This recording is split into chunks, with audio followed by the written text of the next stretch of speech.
untouched with natural beauty as you visit hidden coves and beaches along the coastline with any one of our whole or half-day excursions. We offer a variety of adventure opportunities, including sport fishing, sunset cruises, island adventures, whale and dolphin watching, and water taxi service.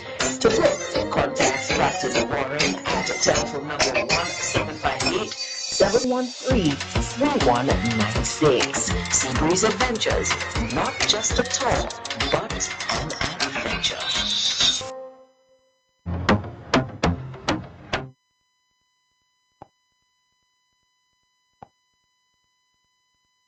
Is your solar water heater tank leaking, worn out, or no longer performing efficiently? Upgrade your unit without the cost of a completely new system. Tropical Solar now offers tank upgrades and replacements for existing solar water heating units, including systems from other brands. Keep your existing heating panel and replace the tank with a reliable Tropical Solar tank designed for lasting performance and efficiency. Need a panel replacement too? Tropical Solar can help with that as well. Call Tropical Solar today for more information. In Castries, 453-1868. In Grosenay, 450-8201. And in Beaufort, 454-6344. Tropical Solar, giving new life to your existing solar water heating system. Good day, bonjour, bonjour tout le monde. Good evening. This is Full Disclosure. I'm Foster Chico and I'm here with Angie. We'll be here until we surrender. Okay, I'm hearing the rain coming down there slightly, so it's not too high, so we're going to bet some interesting discussion this afternoon for you. Hope you're tuned in, persons who are on their way home to listen to us. I don't know if the frequency is on, but I'm sure you can get us on Facebook if you go onto Facebook Live and on the link.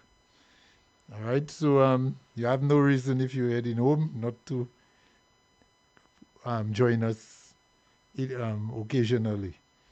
Okay, so you're in the comfort of your home.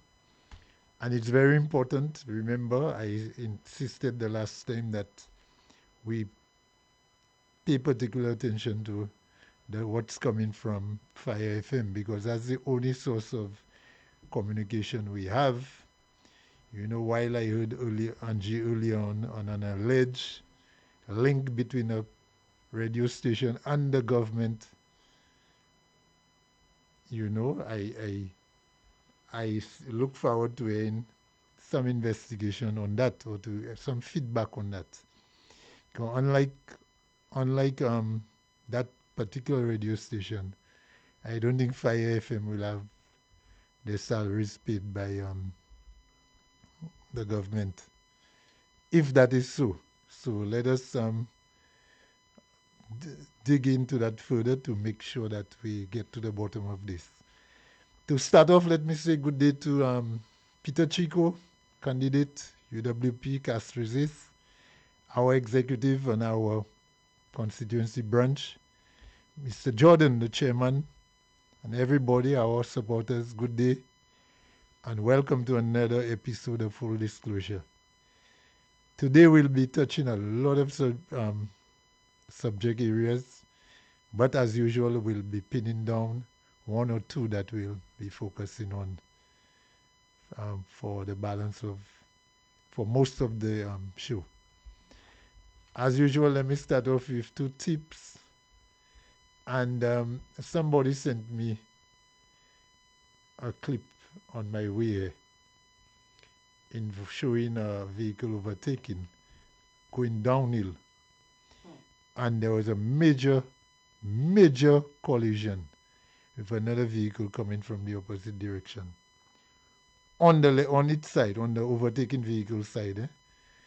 Well, the other side should not have been the other vehicle side unless it was overtaken too. So that's a little caution to the drivers on the road.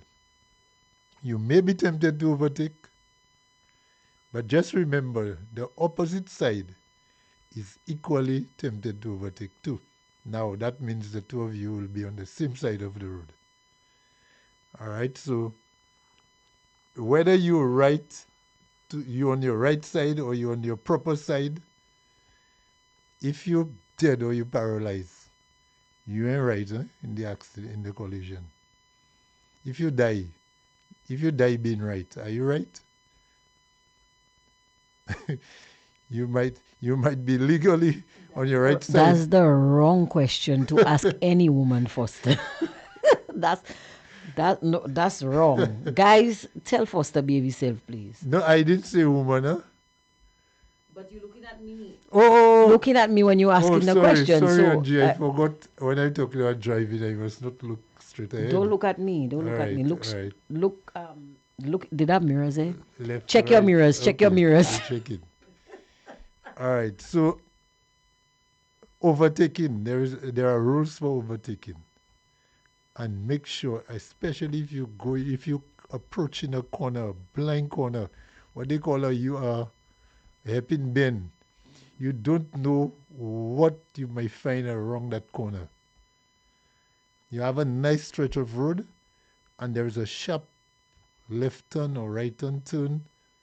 You're approaching, and somebody on the opposite side who came from a nice stretch of road too may be attempting an overtake, and you and the same side that you're driving.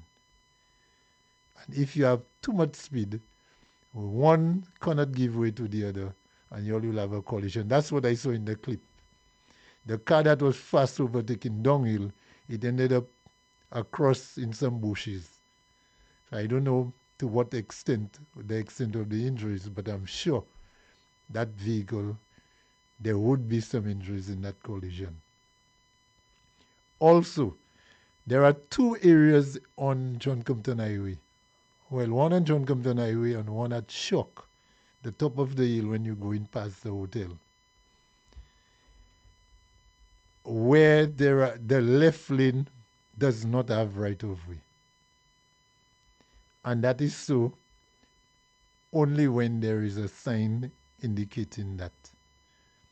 Now, at the first location, right next to the traffic department on John Compton Highway there, near the airport, if you're traveling past Northwest, heading to town, heading to the VG playing field, on that left lane, you don't have, when it comes to the giveaway area, because there are two lanes traveling in that direction, the right-hand lane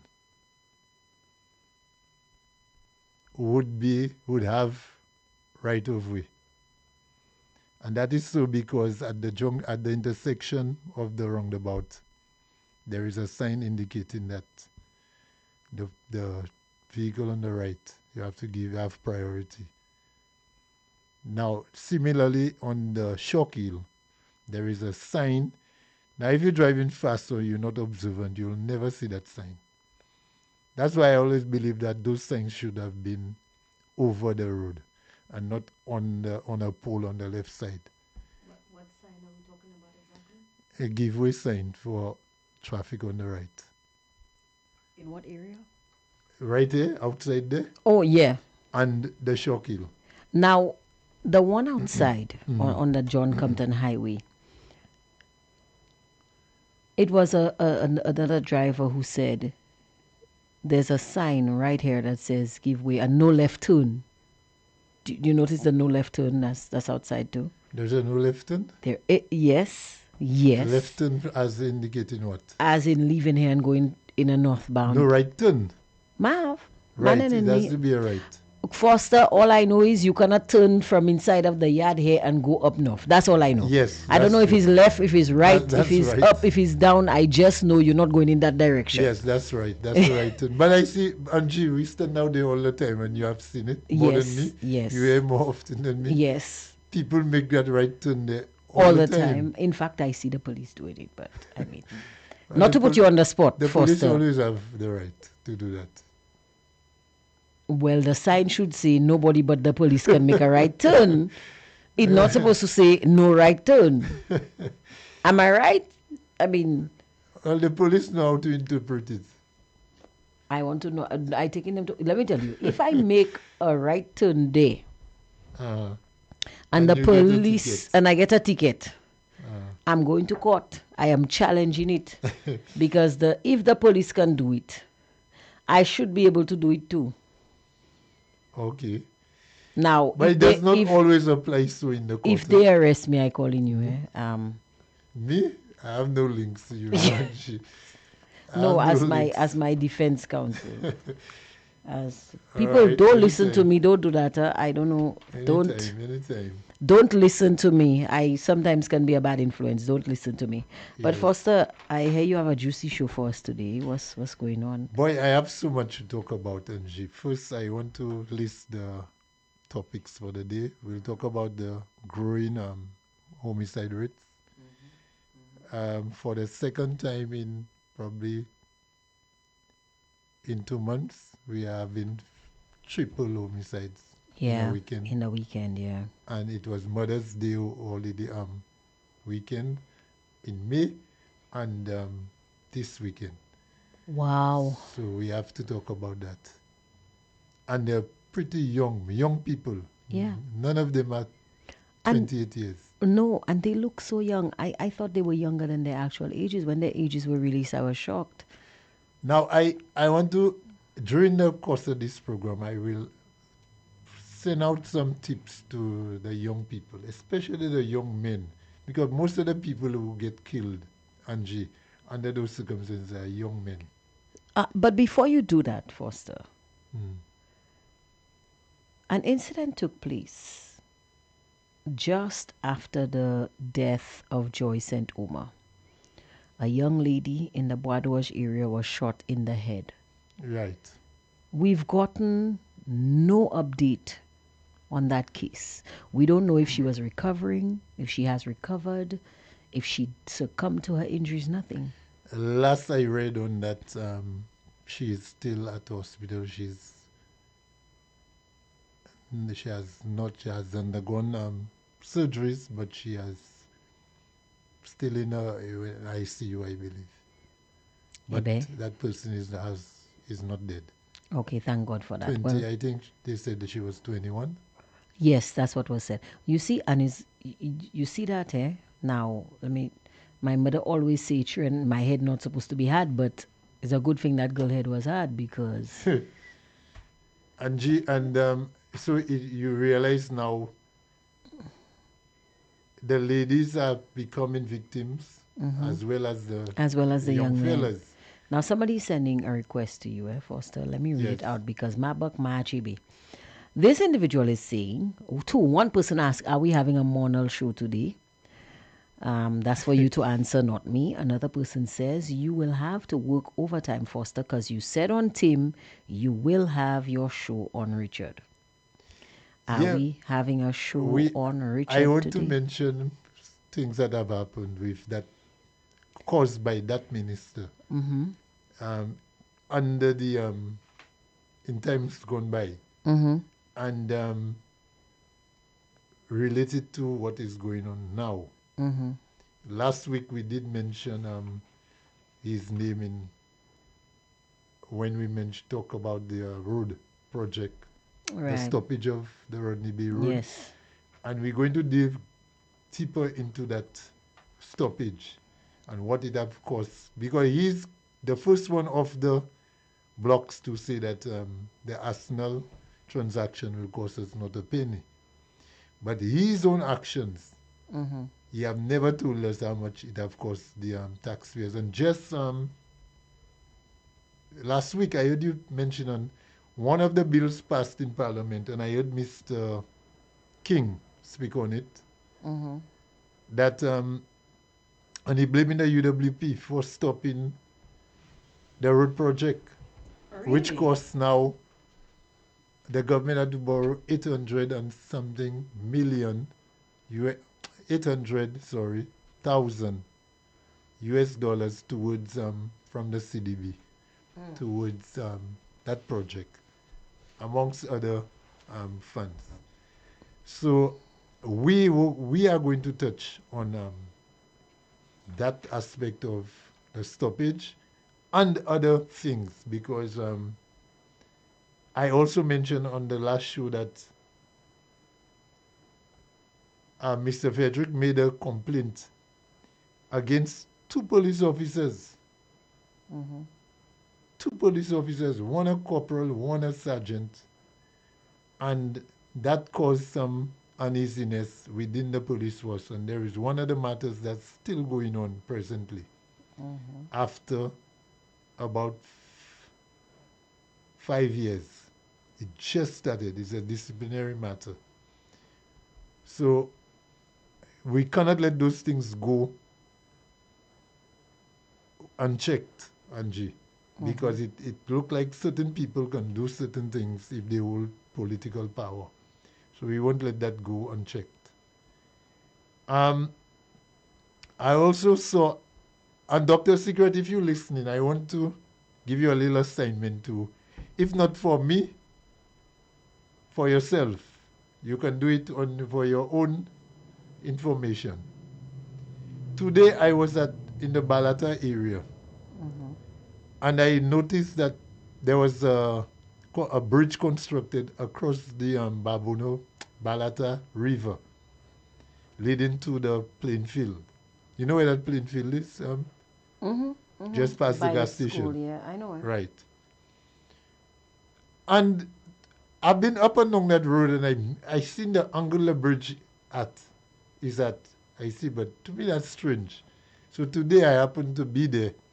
So I parked and I walked there. Angie, there's a path from the main road leading straight to the playing field. And would you believe that they gave a contractor to build a bridge across a river?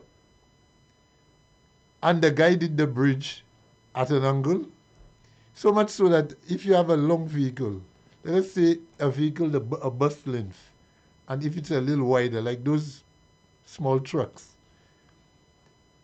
those trucks cannot go across the bridge to the playing field. So I'm saying, why would a contractor in this day and age build a bridge In that manner. in that manner? The person didn't position the bridge straight to the field, you know. He made it at an angle. So you almost have to make a right turn to go across the bridge and back onto the playing field. I had to go there myself to see that because I could not understand. So I met a guy standing there, so I'm asking him if he's the contractor for that project. He told me no. But he's sitting in a truck, and then when he had a discussion, he told me, but I myself, he told me that truck cannot enter that pass there because the bridge is too narrow. But I'm telling him, but you have such a wide base for the bridge. Why would you build a bridge at an angle so much so that you have to make a turn to get to the bridge? And you see, that tells you the type of people who gets jobs, contracts just before election. And Angie, I don't know if you have observed that, but look at the projects that were done within 3 months of the election. And look at the quality of the work that was done. So everywhere you see those fast concrete work took place, look at how shabby that work is. So you call that election projects, just giving people money just to buy votes. And even when those contracts are done before the money is paid, you mean to tell me nobody is going to see, to evaluate the quality of work that is being done before the payments come? So, Dr. Secret, if you're in that area, you know that's your home city. If you're in that area, check it out for yourself. And when you see me, you're going to give me your view on that project. Now, Angie, let us talk about... Somebody said a baker built the bridge. But I don't think it's a baker. A baker just make good assessment of his dough, you know, and his flour. Me I don't say baker sa ka food. So So let us discuss first and foremost. Let us discuss the homicides over the weekend. You know, the first on Friday evening, when I got word of that, was it Friday evening? Saturday? Okay, that was the Mac shooting at Mac. Oh, both of them happened on Saturday. One just earlier than the other. Okay. When I saw that boy, I said, don't tell me that this weekend would be that sort of weekend. But I was hoping that things would not get out of hand and that we would have had, taken care of the situation. But during the Sunday morning early, I'm seeing another shooting, clips of another shooting. This time at Jack Mill. And somebody said to me that they were watching the Calypso semifinals it was? Semifinals. Right.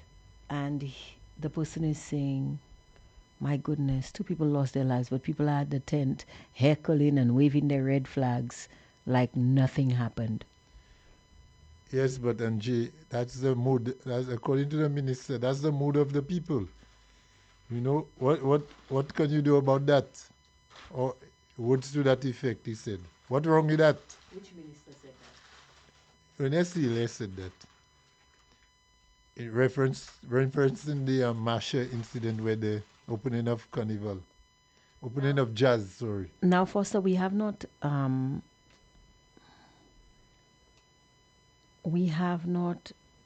gone to the pre-cabinet press briefing to see whether or not any reference was made to that. So we don't even know the response of the Prime Minister. But in I can predict what he say. Okay. The usual. The Prime Minister is the usual suspect, You can just play what he said the last time. And it will be the same thing. And it will be the same thing. What he said for the Masha Mother's Day massacre is what he would repeat for this weekend. I rest my case. Yeah. So my message to the young people, Angie. I think in one case, one of the guys the victim was 27. One was 24. And from my information, the Masha victim today would have been his birthday, Angie. He would have been 22 today. Wow. So if he was shot after 10 p.m. on Sunday night, he would have died just hours before his birthday. So that brings the number to 3, and I'm understanding the total number is 41. Yeah. All right. In one of the incidents, one of the photos, Angie, I believe it's the Jackmel victim. I noticed the young man lying on his back, and you notice both of his shoes are not in his feet. Yeah. Some is the impact of the bullet threw him backward. I don't know if he didn't have his shoes on, Angie, but it's very. The reason I'm saying that, photos say a lot of things, tell you a lot. Most of our young men, when you see them lying in the street, Angie, they are barefooted. Have you noticed that? They're lying on the train, they're lying on the road. Whether they die through accident, motor vehicle accident, whether they die through shooting, they're always poorly dressed. Either they bareback, they have a short pants on them, or they don't have shirt, or they don't have shoe. Have you recognized that? So when I saw this man lying by 2 properly white, well-kept shoes, you saw the shoes? They even look like brand name shoes. but the shoes are laced. Like you say, I don't know what could have caused the shoes to be off his feet. That's why I'm figuring that either this man, and you said it could be the impact too, so you never know. But it is something else to see, to observe those young people, Angie, dying under those circumstances. And it seemed to be happening every week, every weekend, Angie. And you may not know it, but let me tell you, if a lot of persons are being shot, but they're not all of them are succumbing to their injuries, gunshots. But just imagine in the Jacmel incident alone, it is reported that at least 3 persons were shot. Yeah. There was a previous Jacmel incident, so I think last year or year before, where about 5 persons were shot. I think 2 died and 3 were injured, badly injured. We don't hear about those persons, Angie. We don't hear if those persons are crippled. We don't hear if those people are unable to work. We just move on until then for the next weekend. Now we are approaching Carnival. Do you have the date of Carnival? But it's in July, right? Normally the 20th, 21st, around that area. So I don't know the exact date of Carnival, but we know we're expecting Carnival in the month of July. Angie, we are at the middle of the year, 2026. We are at the middle of the year. And we have not seen the government make any definite statement on the crime issues. The police are trying. The police have recovered weapons in the last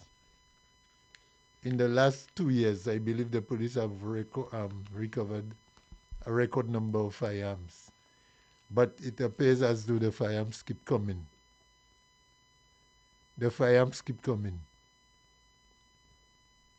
Is it a case where the container they put in the firearms in leaking? Well, I don't know. And somebody said I'm not sure if I read that on a news clip but somebody in the know said that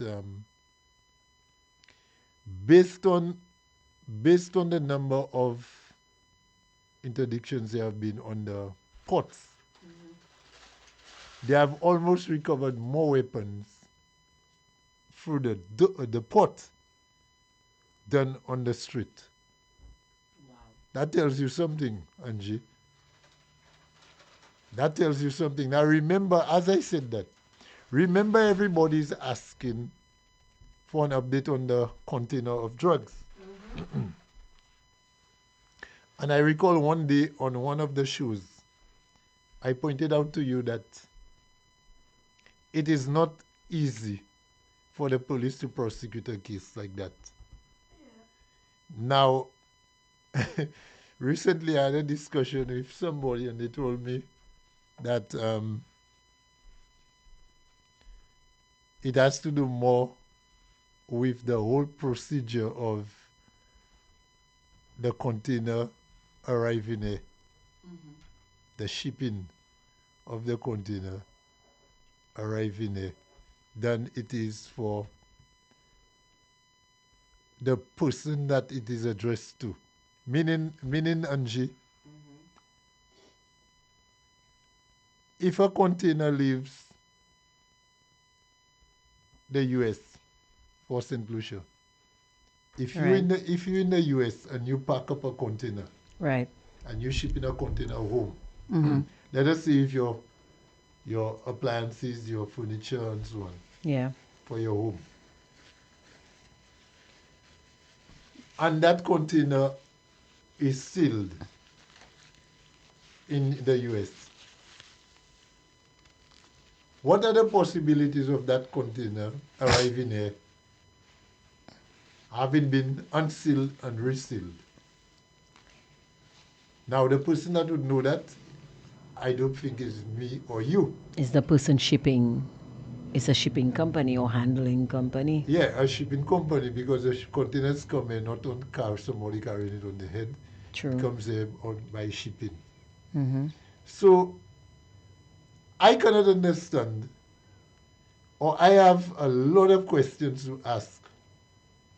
If my name is on a container shipped from the US to Mr. A in St. Lucia, and the container leaves our docks and is heading to the home of Mr. A, Mm-hmm. that container cannot leave. I don't know. If anybody knows who are listening, they can call at any time and clarify it. Mm-hmm. But I would believe that that container would not be opening for the first time at Mr. A's home, Angie. You agree or you don't disagree? No, because I mean customs when it gets down here on the ports before they release it into your custody, customs have to open it and see what's in it. I think. I hope. No, well, that's what I'm asking, Angie. It's not always done so. Okay. It's not always done so. Based on my instructions, it's not always done so. So the containers may, and like I say, if anybody knows differently, they can pitch in at any time and clarify that. I think I need to go to Dubai for a marketing contract because So but I ship a speaking of container to Mr. containers, A. speaking of containers, Yes. because I used to work in the banana industry and I worked specifically at the IRDC, which is the Inland Reception. I can't remember what it means right now, but it's Depot. IRDC, right? The depot. That's what people normally call the depot. Therefore, It's the Inland Reception and Distribution Center. I just remembered. And what we did, what our job was to receive the fruits from the farmers. The buyers would go through the if it was boxes or crates, assess the quality of the fruit, and they would put the fruit into band it together, load it onto containers, and then ship it out. And who does the loading of the containers? Would you witness that? Have you witnessed that yourself? Or were you responsible for it? I was witnessing it The boxes of bananas going into the on pallets container. into the Yes, containers. yes. The farmers would arrive. Would the farmers be there still on the site when that is happening? No, Okay. no. Well, it depends. It depends on when, because the way it would happen is we had 2 days. So initially it was Monday and Tuesday, then it became Tuesday and Wednesday. And the farmers would bring the fruit in, they would go to the buyer would inspect each box, send it down, it would be packed onto a pallet. If it was a full pallet, then the banders would come in, and those are from the shipping agency. They would band them together, strap them up, and the forklift operator would pick up the pallet of goods and put it into the container. At the end of the night, whatever pieces remained, they would put them together to form one complete pallet, because they were shipped by pallets, and then they would enter. The only other time, because after these pallets were put into the container and the container was sealed, the only time that a container would not be sealed is if there were pieces, and then they would bring it down to Vieux-Fort. And at Vieux-Fort, because Vieux-Fort was the port where the containers were loaded onto the ships. So that was the only time when a container would be unsealed if that container contained pieces, and there were containers from Lacaille that contained pieces, or from Vieux-Fort itself, because Vieux-Fort was also a buying center. And then they would put these together to form complete pallets, then placed onto into the containers and then onto the ship. So that was the only time that I know of that, something, the container would be opened. In the case of the banana trade as well. Let's go back slightly. When the container leaves the IRDC for Vieux-Fort, it is sealed. Is it sealed? It is sealed. So it's unsealed and then resealed. But only the one with the pieces. Okay. Not all of them. Only and the one before it's shipping. Before it is shipped, yes. Okay. Only the one that has the pieces. Because you have 3 buying depots. At the end of the night, they might have pieces, but it's documented. This container has a quarter of a pallet, half a pallet, 20 boxes on a pallet, 30 crates, and then you get down to Vieux-Fort. Lacaille would show what they have. Vieux-Fort would be buying as well. So they would make one pallet of the pieces. Yes, yeah, they would put the pieces. They would amalgamate the pieces and put them onto so the thing. persons have access to the container. But before only the people that are authorized. That is only somebody during. has to be the one to. Yeah, and that is only during the buying stage. Now, in the case of our banana industry, and I'm not sure about this part because that part wasn't my jurisdiction, but I'm just saying for the case of for the sake of accuracy that we did share allocations, because any banana farmer listening or anybody familiar with banana trade would know that on banana days, the farmer has to conform to a certain allocation of fruit. There's the special packaging and they had the special allocations. So there have been instances where I have had to have agents call. I had to have agents call St. Vincent. Maybe if one of my farmers came with more than they were allocated and I wanted it to go in a shipment, I would have to call WIPDECO, and then WIPDECO would call their counterparts in St. Vincent or in Dominica or in Grenada to find out. But mostly St. Vincent, because I think St. Vincent, maybe they had the same shipment days as us, and they would call St. Vincent and find out, do you have any openings? Was there any fruit allocated to you that you couldn't full the allocation? Can we buy these to make up the allocation? I cannot say whether or not any containers that left St. Lucia would have been opened or amalgamated with any that were bought from St. Vincent. I cannot say that. I do not know that. But I do know that the allocation was shared between St. Lucia and St. Vincent. I was in the latter part of the banana industry when it was on the beachy on life support. You would know that Grenada was knocked out of the game through Hurricane Maria or whatever. I'm not sure. I always mix up these hurricanes. But Grenada and Dominica. Yeah, female hurricane, as usual. I don't know. Always doing the damage. I take grave offense to that statement. And I really wish Foster would not look for trouble if ladies today. But guys, he's just not learning. I don't know what's his problem. But anyway. No, but it's important, Angie, why I ask you that. I know, but this is... To show the link, the connection, how possible it is for a container we loaded with appliances to get mixed up with um, what type of marijuana it was? Was it medicinal marijuana? No. It was compressed marijuana.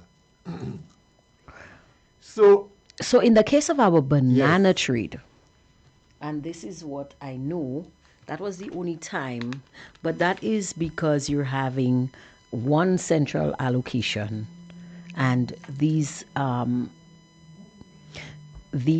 items or these goods, the fruit was being sourced from multiple markets.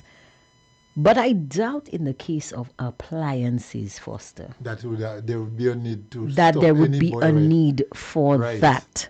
So, as much as I mean, I wanted to give you a scenario in our Yes. banana industry because good there because- was an instance, and this is not widely Now known. drugs have been in our bananas. That's too, what I right? was going to say. Right. There was an instance where drugs were found in England in a box of bananas that came from the farm of a prominent St. Lucian person.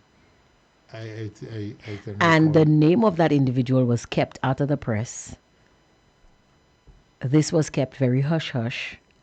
But then the report came from England that the drugs were found in this particular person's banana allocation. box. But I would add to that let me tell you, they would deal with that differently in England than we would deal with that Yeah. right here. Yeah, I know. and the report came from England, but when it got here, it I don't know if it dissolved.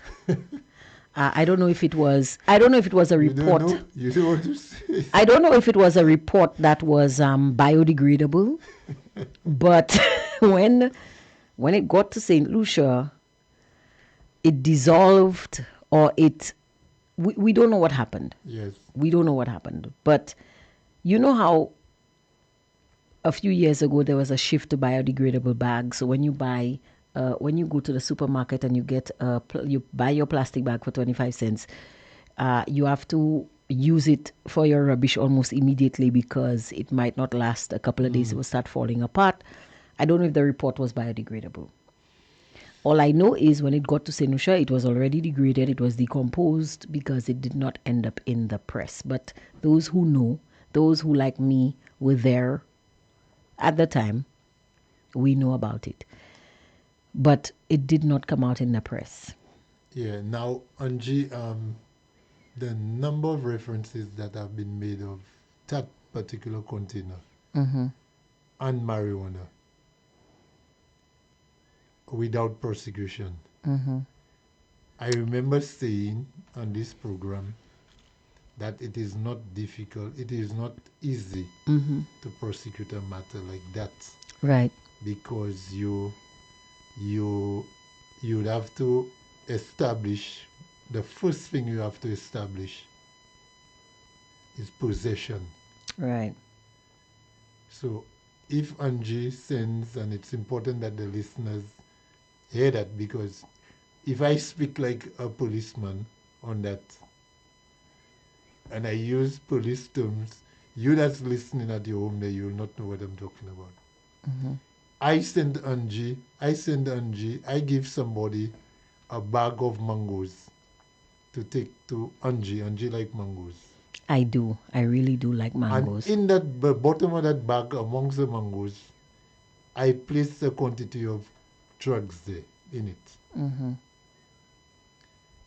I mean, I don't know why Angie- you would taint my mangoes like that. Angie knows that she normally gets mangoes from me. But whether she asks me mangoes or not, if I have mangoes and You just in send them abundance, I over. send in mangoes to Angie. And that person delivers the mangoes to Angie. Or that person stops halfway, opens the bag, know it's mangoes in the bag, opens the bag to see, to take 2 mangoes off the bag before she gives it to Angie, realize it has some drugs in it. The person uses drugs. The person takes the drugs. Just put one scenario first. Mm-hmm.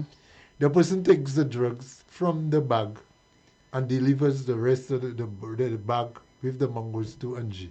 I call in the police. Angie has no knowledge that the bag had marijuana or some drugs in it. Just look at that situation. Mm-hmm. Okay.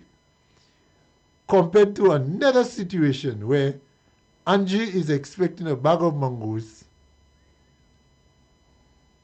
and drugs Mm-hmm. in it. The person who delivers the bag to Angie delivers the bag untouched. Mm-hmm. So the shipment reaches Angie intact. Mm-hmm. That's two different scenarios, the same object being used, Mm-hmm. but different outcomes. Right. One, Angie had no knowledge, and the other one, Angie had knowledge. So look at it now as a container of appliances. Mm-hmm. I send I'm in the States, I'm doing well. I send a container of appliance furnishings for Angie to decorate it to put in a house and so on. Mm-hmm. She's moving into a new apartment. Boy, I'm feeling lucky. I should move. First, you send me a container. So at what point, Angie, would the drugs come in your plans that I'm sending you? At what point does that happen? What if, and I saw this one on TV, what if the manufacturers of the drugs team up with the manufacturers of the appliances and decide that they're going to put the drugs in the appliances and ship it to the required destination, and when, say, a company that sells appliances sends out an invoice or a request, the people pack the wrong thing in the container. Angie, And that then Angie, you believe that people were involved in drugs? no, I'm just saying. Just think about it. Put Just $1 million worth of drugs. hold somewhere on, with a hold chance on, that it reaches the destination. hold on. Let's just say, for argument's sake, because I saw it on TV once, Oh, okay. that the people, now their people were supposed to intercept the container on the wharf. But then, something happened and they didn't get there in time, and the container ended up being loaded onto the ship and shipped. Well, that's a TV drama. I tell you, I saw it on TV once. But that can happen. It can happen. Anything can happen, Angie. Yeah. But it's important for us to look at our situation because I tell you, that's why a lot of things happen and we don't know whether or the outcome of it, because we believe certain people can get away with if it was my container, I'm locked up, I'm at bodily. Why certain people are not locked up? That's what St. Lucians is saying. But it is not always easy like that. Yeah. You must have the person whose name is as the receiver must have knowledge of that, or they must receive it. Right? Now there is something called control delivery. Now, just like under the Rover Gate, there was a pre-delivery. There's a term called control delivery. The common word is delivery. The person gets the item. It is delivered to the person. But it's controlled. It's under surveillance. So then they would give you the container of drugs. So you get a call, oh yes, I got my container. I'm heading home now. But you're not the only one heading to your home. Mm-hmm. So you get to your home and you start taking off your stove, your washing machine, and then you know at the end of the day you have your goods. And then when you have possession, Mm-hmm. you're arrested. Okay.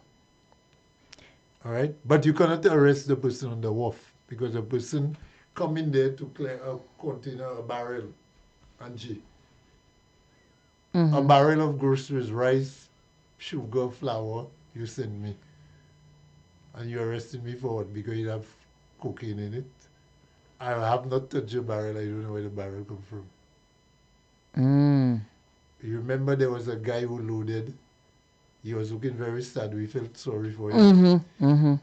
A guy who loaded his container, his barrel, Onto his vehicle. onto his vehicle, and And he was they, caught yes, outside, at the gate, at the gate. Yeah. You Made look like he wanted. Whatever happened to him for some? We should send him a care package. You should send him what? Send him a One, letter, two pieces of dry coconut. Because he had, You he, think guys, it's still there, Angie? I don't It might know. probably I don't out know. already. I don't know. But he was really looking sad. We Yeah. felt bad for him Yeah. on that show. Yeah. Mate needed 2 strong sweets and a piece of dry coconut because, wow, things was looking rough back there. So, Angie, Mm-hmm.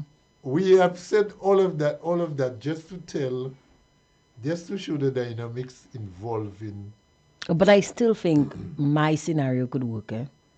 Yeah, it can work. I tell you, anything can work. Angie, sometimes some things the most elaborate plan does not work, Mm-hmm. and the careless plan works. Mm-hmm. So, going back to the homicides of the weekend, Mm-hmm. Angie.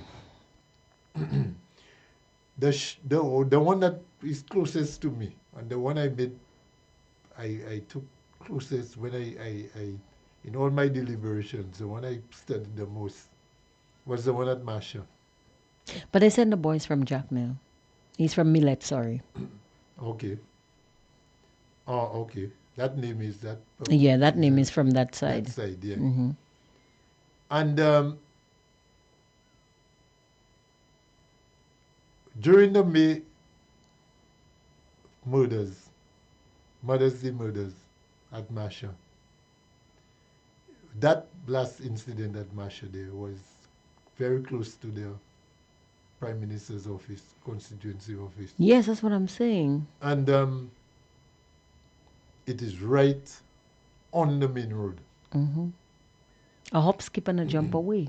Yeah. So what is the Prime Minister saying? Did he come out in the constituency? The last time there was a murder, I recall he was at church and he left the service to come and see what was happening. Did he do that this time? Did he leave his home? I don't know. Well, I know it rained during the morning. Mm-hmm. We hours of the morning. I don't know if he was on the scene. I understood that it happened. This happened about After 10, yeah.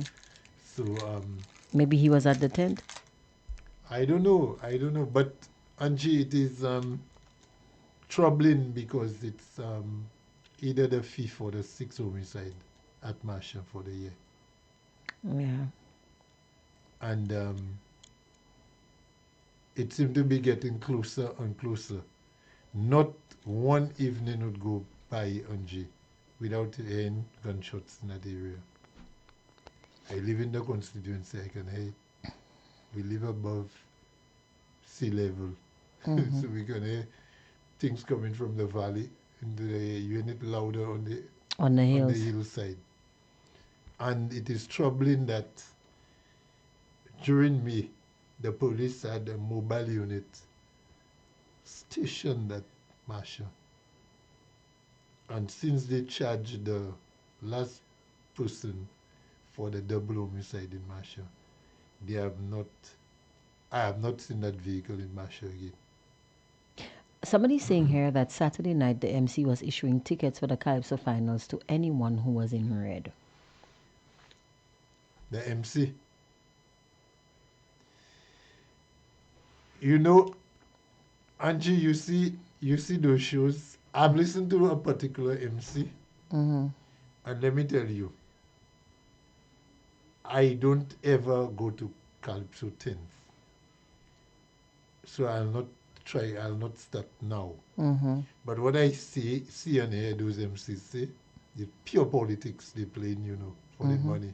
As though those guys get paid more to mention the politics than to get paid by the Calypso Association. And there's a particular MC. We'll talk about this a little later in the show, but let's continue with the crime because there's something I want to see, but let's bring it. We'll talk about it. Yeah. Closer to home. Yeah. Angie Marsha is a thoroughfare. Mm-hmm. Very important when you look at in the traffic management around Castries. Mm-hmm.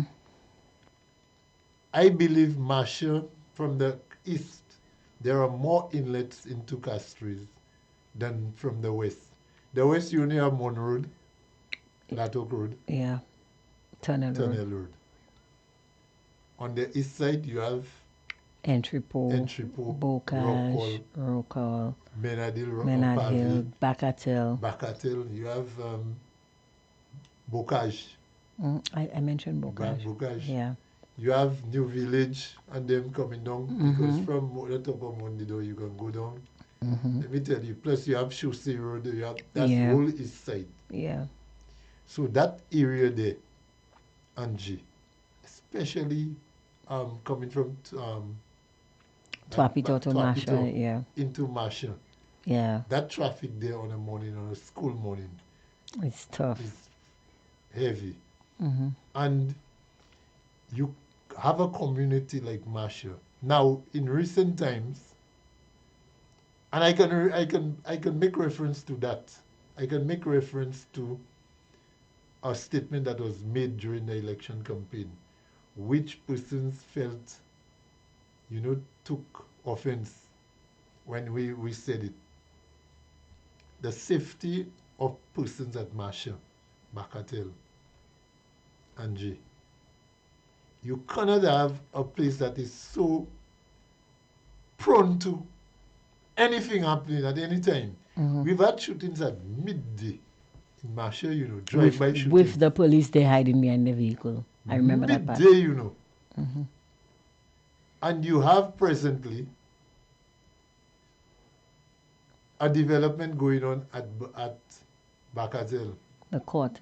The court. It's still going on? It's going on. You have the Marsha Market development going on. Crafts Market. Where? At the old Marsha Market on Park Lane. Waterworks Road, Park Lane. Coming from the Mid Marsha Road. Well, opposite the field across the river. You don't know that development is going on? I didn't know. Well, yeah, that crafts market is being made. What we referenced during the election campaign is that you don't have, that place is an unsecured place, Angie. And we said that before December, and I tell you, we have had 6 homicides already in Marsha.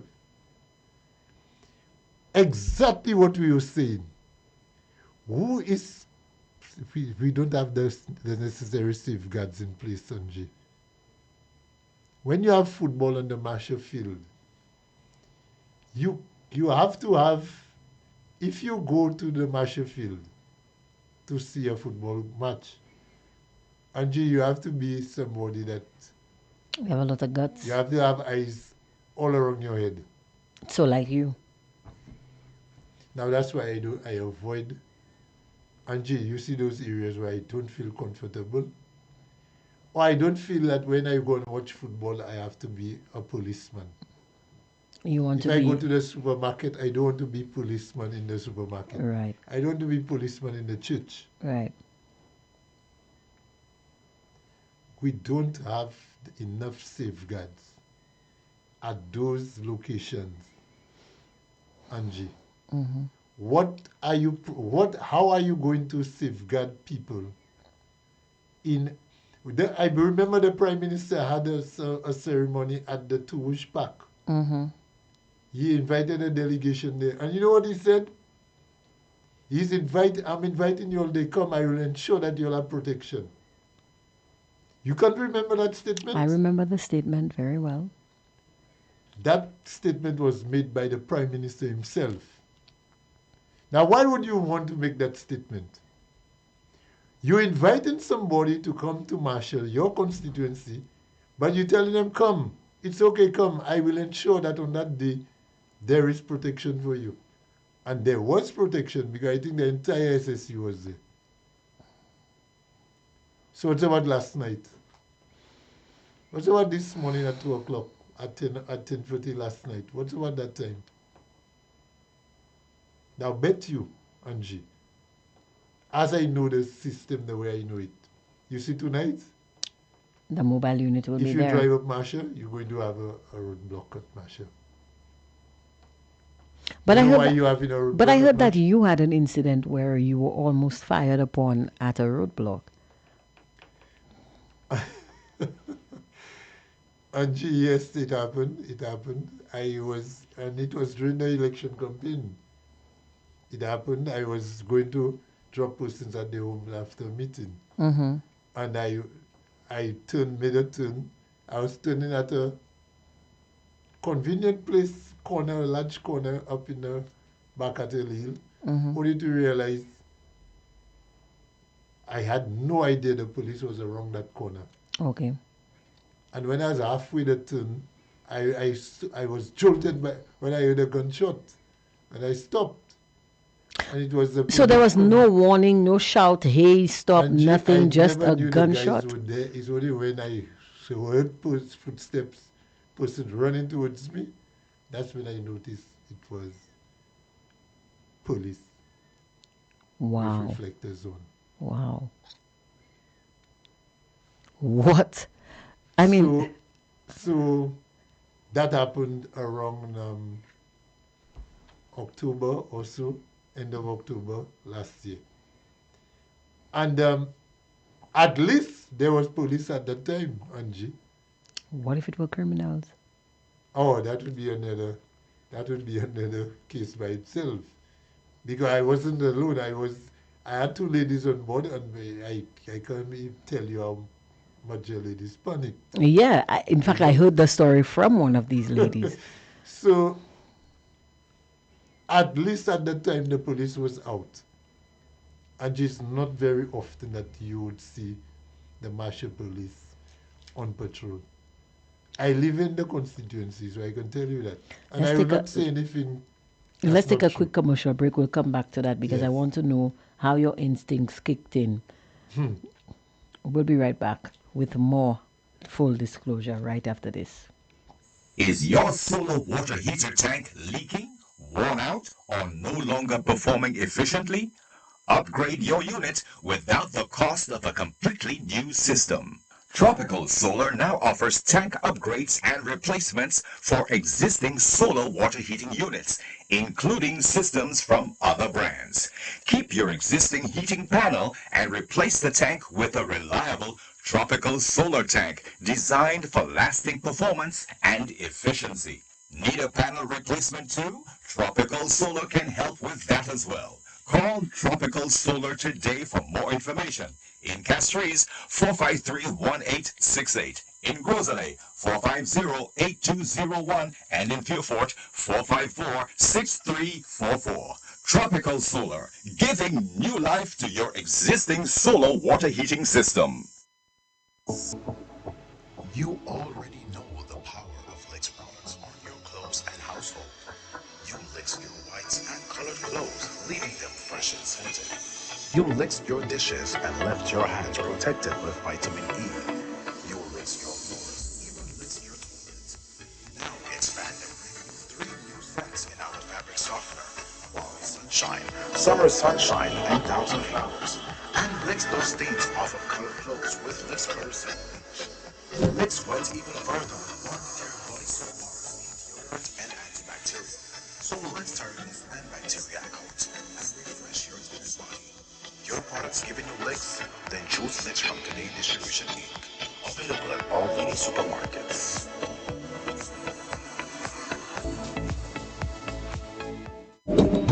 Meet the the summer heat with a relaxing glide down Ozokwa. With your cares behind as you lose yourself in the tranquility of nature. Kids home from school, no problem. Take them on an unforgettable adventure. St. Lucia Bamboo Rafting introduces its Summer River Special. Start with a welcome cocktail to set the mood. Then enjoy a 90-minute guided tour and a cooler filled with drinks for your refreshment. It'll start from 9:30 a.m. and grant every 2 hours with the last tour at 5:30 p.m. That is fee 100 EC per person. Kids ages 5 to 11 years old, 50 EC. We are located in the Roseau Valley, next to St. Lucia Distillers. For reservations, call 1-758-720-2020. Don't forget to like St. Lucia Bamboo Rafting on Facebook and Instagram. St. Lucia Bamboo Rafting. Let us take you from stressed to relaxed in 90 minutes flat. All right, we're back on Fire 107.7 FM, and this is Full Disclosure with Foster Chico and myself. So, Mr. Chico, you were telling us of your narrow escape from what could have been a very, very deadly situation. Yes, Angie. I was particularly concerned about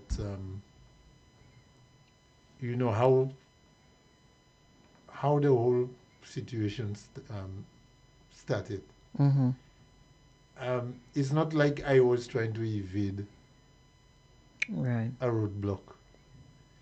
I mean, I nothing better. I appreciate nothing more than when I see the police on doing the traffic checks, because that's one of the areas I believe that police can curb a lot of crime, the movement of firearms.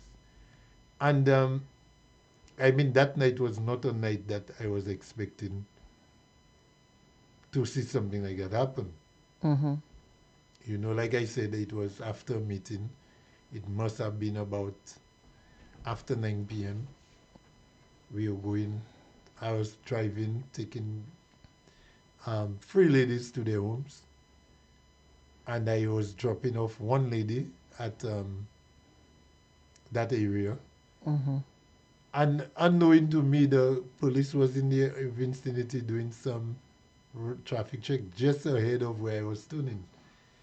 And when that happened, and they came close and they saw me, I tell them, but I mean, that's, I've been engaged in that, doing that a long time. I tell them, that's not the way those things should be done. But luckily, Angie, I mean, there was no harm done to anybody except emotional. The 2 ladies I was Yeah, with. that must have been a very traumatic Yeah, experience. the 2 ladies I was with, boy, if they could have just disappeared from that vehicle, they would have done so. Yeah.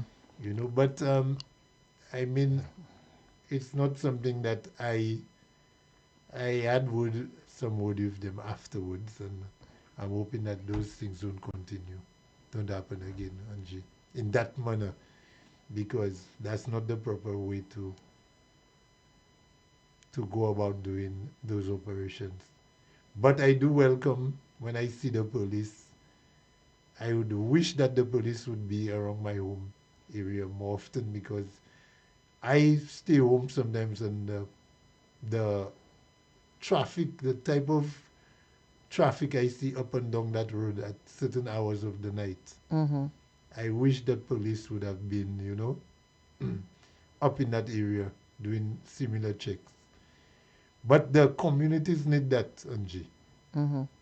There are too many, when you're driving around certain communities, in Castries, you have a feeling that at any corner, Yeah. you will end up in a situation where you might have to either turn back or you might have to get away some kind of, or witness some kind of crime going on. Day or night, Angie. Because we have seen in recent times, we have seen or heard about midday shootouts on the very Marshall Road. Persons have been shot and killed on a weekend, a Sunday morning, 7 o'clock, 7:30. People are on their way driving to church, and people are killed on the roadside in Marshall. The famous man that was killed at Marshall. It was a morning when I went to the 6 a.m. mass. About 7:30 in the morning, when the first mass over, a lady was coming to the 8 a.m. mass. I met her outside the church and she told me, but she drove up the road and she didn't even see the guy. It's a daughter. Her daughter who was in the vehicle if I was telling her, Mommy, look, a man is lying down on the sidewalk, bleeding. And she's panicking because she's in a big morning like that, 7:30 in the morning, a man is already killed on Marshall Road, on the pavement. Yeah, that has to be very scary. And those things have happened. It has happened during the night, it has happened during the day.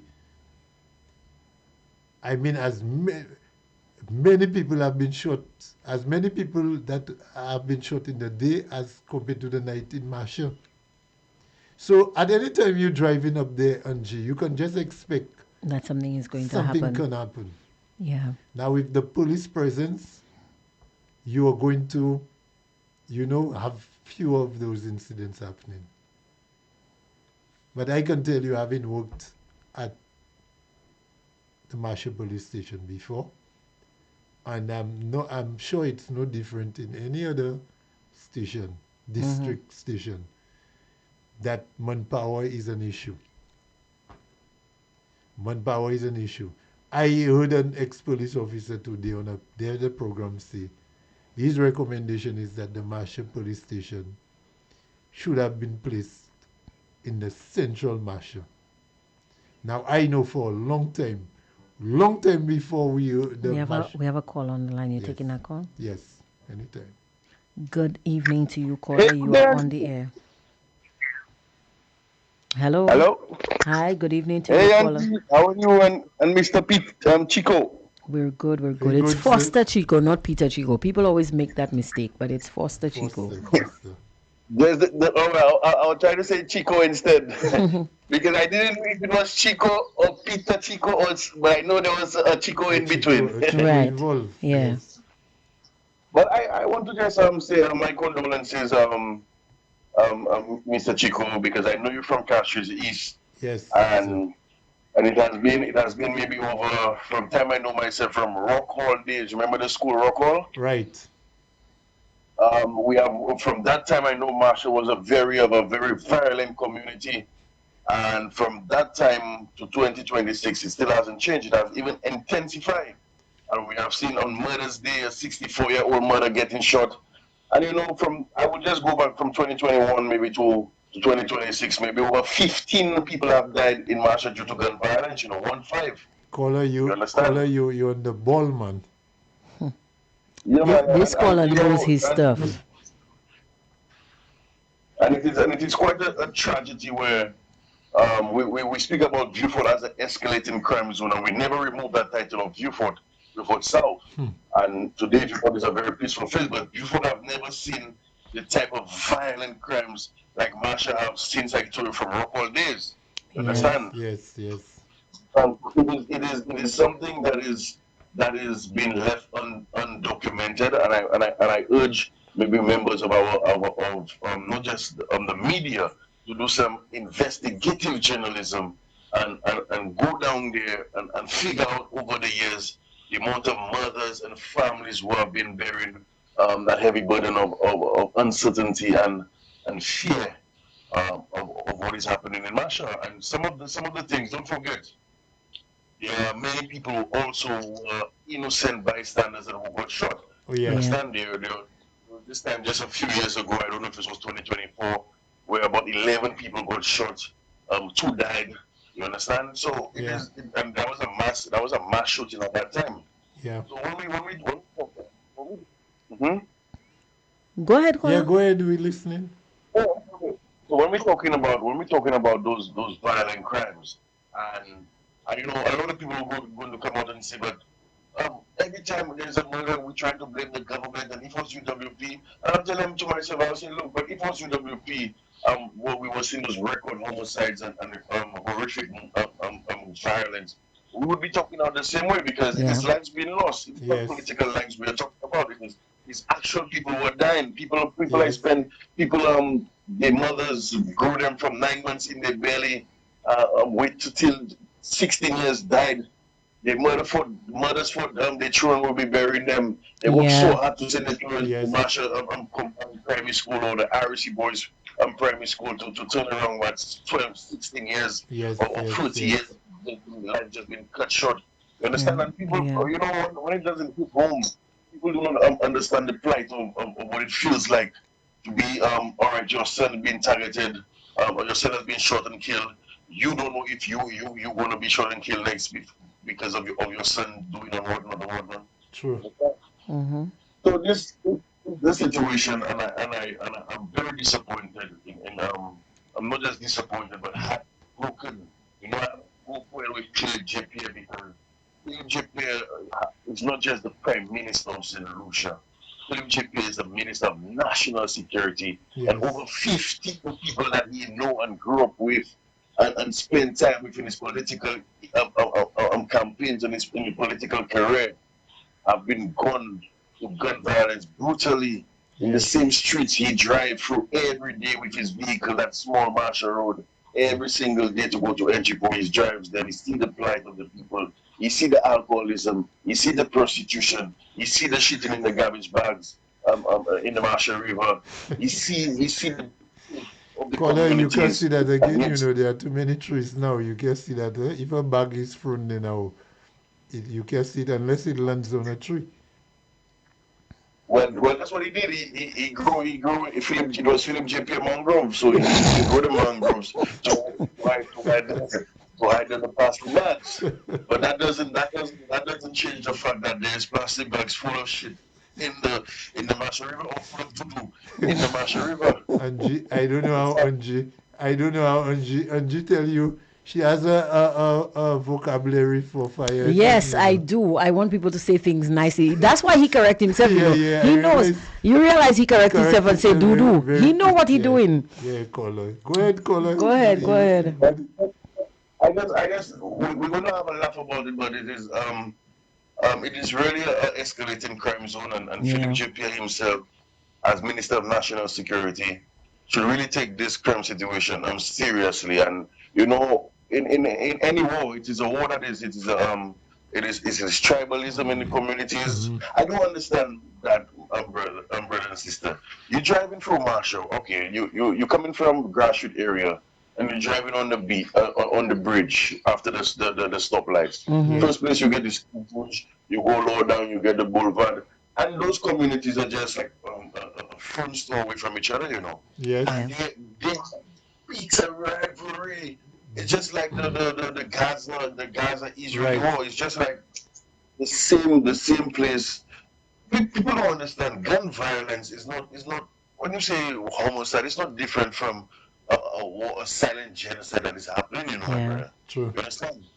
Mm-hmm. So we have to, Philip Japan have to treat that as a state of emergency, whether within his community Right, right. or Yeah. crime zone, because it's over 15 people who have been violently murdered, including a murder that is Yes, 64 years on Murder's Day.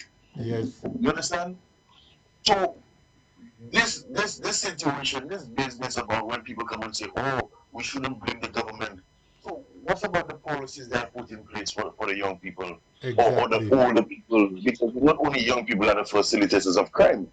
They are businessmen, police. That is what Kenny Anthony said. Yeah, There are many dimensions of facilitators of crime that is happening in our country. So the point what I'm trying to bring, if we cannot manage the older heads the youngins, the young ones, the young guns. It's those who we are supposed to target with great policies when it comes to opportunity, education, tertiary education, sports, all different kind of things that can keep them away from that. There's none of that.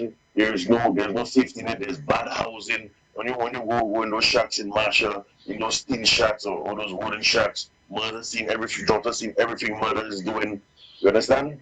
So when Now, kids at 15 years, you know what, caller, is very telling. You just made mention of something. The facilitators of crime.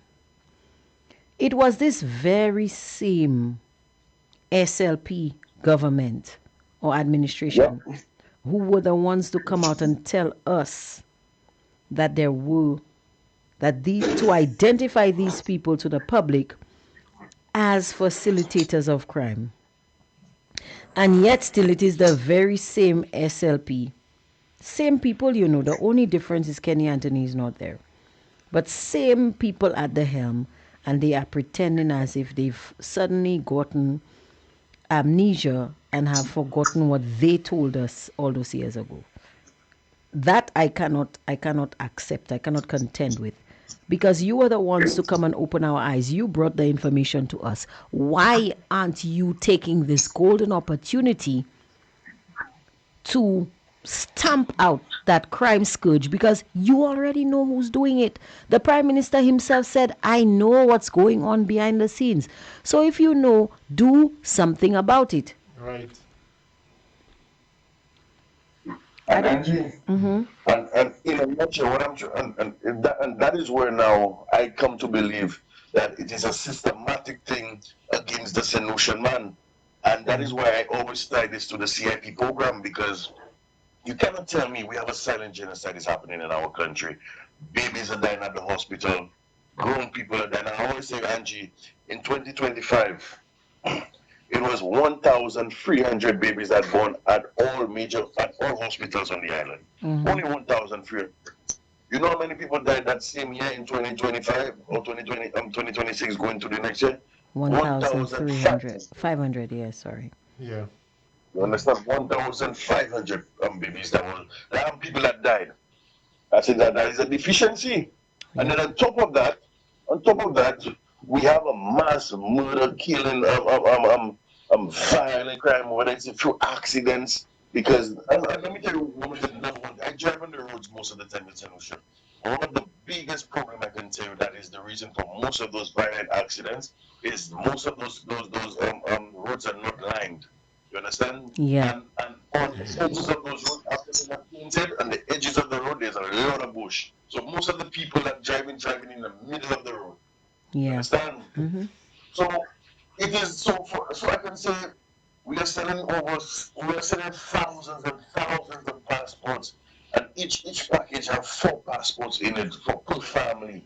You understand? And the solution man is dying at a rapid rate, where in 2040 we will not have money, we will not have enough people to pay taxes to cover the pensioners or anything of that sort. So in other words, if NIC by 2040 will not have enough money to pay its retirees and those different things.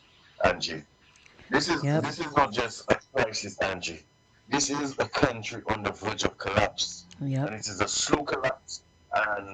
And eventually, Red have already said it. We'll have to import thousands of new people to fill in the gaps of what is happening in our country. And then the solution man, the solution native, the native of the land, eventually we will lose everything, because number one, the SLP government is busy selling off our lands to friends, families, and foreigners. Number two, it is very hard for young people to go out there and buy land if they're not going to have themselves in a 40-year loan with the bank. And most of those families will not even be able to pay that mortgage. Yeah. And number three, we are not the education system doesn't match the needs of the economy. That's right. So that is where we are, and that is where we're going forward. And I'm going to end there, Angie, and say to the Marshall people, Philip J. Pierre and the Solution Labour Party is not the party that is for those people, because from Rockwell days it was Philip J. Pierre that was there. 30 years. I'm 30 years.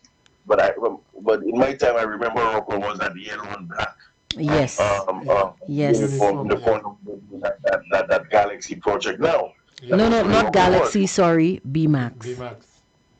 Emax project, so I know exactly where the location was Mm-hmm. and what the vibe with Rockall. And if you look across Marsha, one more thing I will tell you, you go to the inner communities in Marsha, you will see the amount of abandoned houses, the amount of people that were there and not there anymore. In other words, Marsha is a dying community. Some of the most populated places in Marsha right now is certain parts in Pave, certain parts in Enchipo, that's people that was there before, and what's that place name? Bakatel. But Mm-hmm. when you go down to the other different around the hill, all those different communities, they're desert. You're gonna Yeah, have Enchipo, a lot of abandoned around. homes. A lot of people are Yes, leaving. caller, you're right. You're right. I'm not just living. A lot of people are dead, MG. Not living. Yeah. A lot of people are dead in Marsha. I tell you from since local days, people have been dying brutally in Marsha. Let It me tell just you, caller. intensified. I remember going to um primary school and being afraid to walk from Asha. I remember my older brother attended Rockall. And every time we had to drive through there, we would drive down the Rockall Hill to drop him off at school and then drive through Masha. I would be terrified. And I was going to And Anglican at that time. I would be terrified. I as well because even when I was growing up on the history, I know some of the most violent criminals, the most violent horrific rapes, the most violent horrific murders, dead bodies being found was in Masha. We never had a issue to head, and Masha was a community that is thriving and longevity and those different things. No. Maybe hundreds. You can maybe say over 40, maybe 40 to 50 people died over the years and over that 30 years span in the field, JPI, and his governance and his well-being in the Marsha area, just in Marsha, Castries East alone, Yeah. not Central or anything, just in Marsha, as because Marsha is a constituency, it's not a community. You Right. understand? Yeah, Yeah. I understand. Just communities. You understand? So I'm Mm-hmm. telling you, in 2026, if Marsha had maybe 6,000 people living there, maybe they're down to maybe about 3,000. And people who have vacated, because I know many people from Marsha that say they will never go back there and whatnot. Thank God they moved there and those different things So, Philip JP, Caller, but if I had strangely, caller, as you mentioned that, in the last election, throwing up to the last election day, we were told that Marshall population grew by Castries by 1,600 people, you know. So I ask them where. I tell them I'm living there. And there are so many people I know that have moved out of Castries. You tell me Marshall has more voters? Mm-hmm. it's impossible. That's There's no impossible. there's no major housing construction. There Imagine are I no always housing be areas, new housing areas in Marshall. None. In Castries. Marsha now is way more bushier than any time in its history. Caller, I live there, you know. Thank you. So you're telling me that I live Is there. Well, exactly. is So Mondido part of after yeah, is Mondido part of Castries East? No. Because I saw thank you so much no, for that caller. yeah. But Thank you, sir. I saw a video of somebody kicking a snake into a drain full of water, and they said that that was in That was Mondido. no, that's Rockall Pave, Rockall Marshall Junction. That's in Marshall. Ah, you're And joking. the guys chopped the snake. The guy kicked the snake, it was on the road. Yeah. When he kicked it, it went in the drain and he chopped it. That's Marshall, that's in the intersection of Marshall and Rockall. What are you talking about? We have snakes. As a matter of fact, and I want to big up that caller who just called the Angie. Yeah. He made so many good points. He normally Oh does, yeah, I you know. listen to him all the time. He is. I have to get him on here one of Yeah. these days for us to have a conversation. But Angie, in the 29 years of Philip Pierre's reign in Castries, mhm. and the caller was right. From 2021 to now, between 2021 to today, Mhm. there have been about 16 homicides in Marshall. We're talking about Marshall in Castrizis, Mm-hmm. along the Marshall Road up to probably Bacatel. Yeah. And the caller is right, Angie. I've said that figure here from 21. I've said it here on this program before. Yeah. And we are asking what changes have Philip here made to at least, somebody told me today that we have the TJ supermarket Yes. on Marshall Road, Angie. I remember some time ago when that That place supermarket was about robbed. twice already in Yeah. between in 2021, you know. Kada's Bakery, a famous bakery where we used to go and buy bread, wait for bread on an afternoon, Angie, hot bread. Mm-hmm. You think you still want to go and wait for bread there, Foster? Were you mad? I'm just asking. Angie, that bakery is baking bread just for distribution. That seems to be the main area of production, Yeah. and they just distributing the bread They're not to the selling other bread there outlets. anymore. Just a small store that they keep open there, selling a few cakes. I don't even think people really realize that that place is still open, Angie. That used to be one of the biggest bakeries Mm-hmm. in Castries, you know. Kada's Bakery at Yeah. Marshall. And next to it, Angie, Is that TJ's? is TJ's. On one side, on the western side of Kada's is TJ's. And on the opposite side, the eastern side, you know what was there? Uh, There was a thriving business on the eastern side of Kada's Bakery. An apartment house, a dwelling house. That's where the one-and man was murdered. The famous one-and man. The one that made Philip JPL leave church. That's the information I have. Okay. Today, Angie, and anytime, and the callers is there from the area, so he knows what I'm talking about. Angie, anytime you happen to be on Marshall Road, you might not be walking there. I don't think you'll walk there. I don't think Well, I will. let's say you're on a vehicle and you passing through Marshall. Ask the driver if he can stop, or if you happen to stop because of traffic congestion, whatever, next to that building. Look at that building well. That's a building that had 2 separate apartments in it. But wasn't there like a fast food place there that was really popular? To me, just a few years ago, just recently before COVID, there was a fast food place in that area there next to that bakery. On that same road there, not too far. I don't think it's one of those buildings that we're talking about. Things happen fast there, but not fast food, huh? No, in that area, I remember there used to be a fast food place there that was very popular for a short time.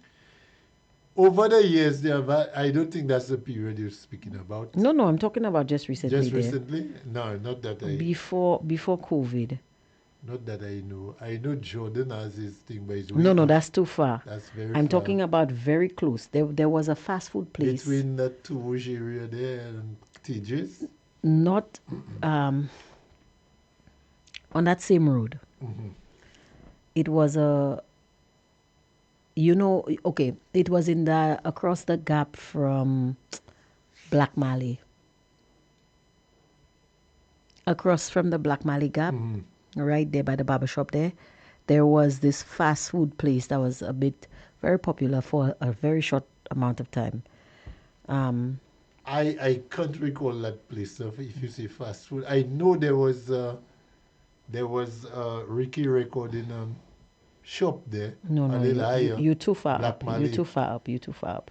Okay, well, if the caller knows, he can probably also text or something. But I don't Yeah. recall any fast There was food a place joints there. in It that wasn't area. it wasn't there for too long, because I've passed afterwards and looked for it and I haven't seen it. Okay. But I remember while I was working for a distribution company, we've gone there. I had gone there to deliver stuff, but I Okay. don't think that lasted for very long. All right. Probably that's why I don't remember it, man. Yeah, But if anybody, I know we have people listening from the Masha yeah. area. If anybody remembers, they can text us the name or They the used to sell location. fish and fries and chicken and fries and kind of thing. I know there was a little place next to the barber shop you're talking about. I think it's Yeah, still on, you know. it's still there. Yeah, I think it's still on, but it's not a very, very popular, Well, on a low scale, small yeah, they scale. okay. I think yeah, it's still there. But the caller is so right, Angie. Mm-hmm. All the points that he touched on, the number of persons, I know persons that who went to school around my time. We went to school. The persons who a little older than me, who was murdered in Masha. That's a number of years ago. We're talking about 40 years ago. Mm-hmm. And I don't think that murder We have a was ever caller on the solved. line. We have a caller on the line. Good afternoon to you. Good evening to you, caller. You are on the air. Good evening, Angie, Mr. Chico. How are y'all? I'm Good good. I'm evening. good. Good, Oh, be good. good afternoon. Good evening to you. I know you come in and talk about the forested areas in the Masha River, The but mangrove I will land. warn you before you start speaking that there is a language code in effect. So, because I always have to stop you, you always come in and say, you always come and use words that we do not approve of. But let me hear what you have Like for me bush, today. Yes, like that. Yes. like bush. Greenery, ma'am. Greenery. As a Lush matter of greenery. fact, because we you guys are talking about the dilapidated state of Masha, and of course that is in relation to the high crime rate that is in Masha or has been. Yeah. Mm-hmm. I mean, anywhere there's such a high crime rate, the people would move. They'd move out. Yeah. Now, I have a question, Mr. Chico. Yes. Is that Philip J. Pierre's way of getting people to move out of Masha?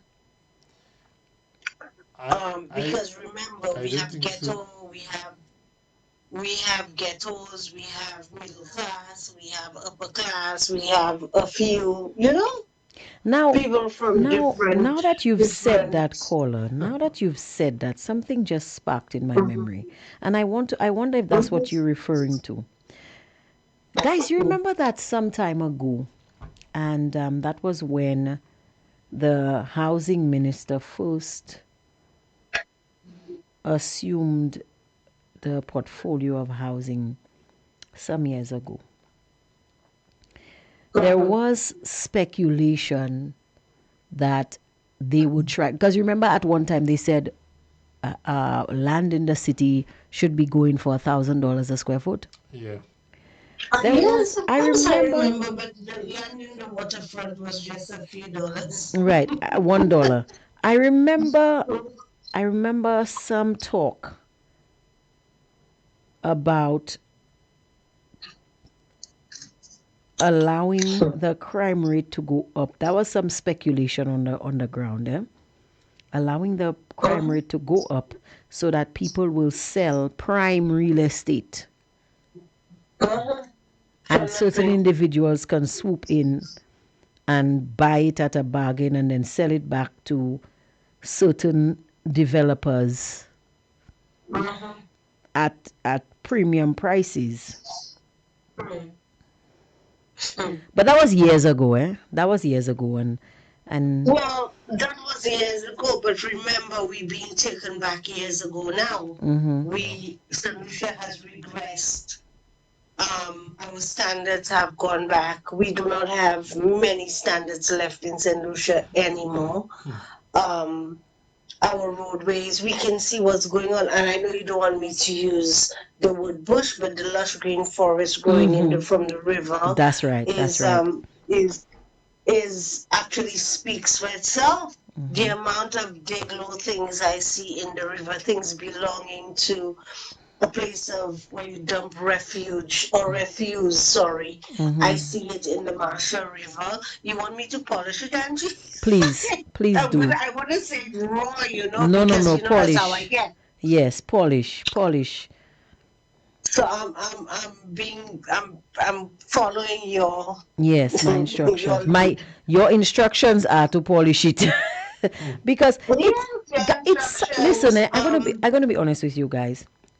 It gets so tedious having to come here day in and day out.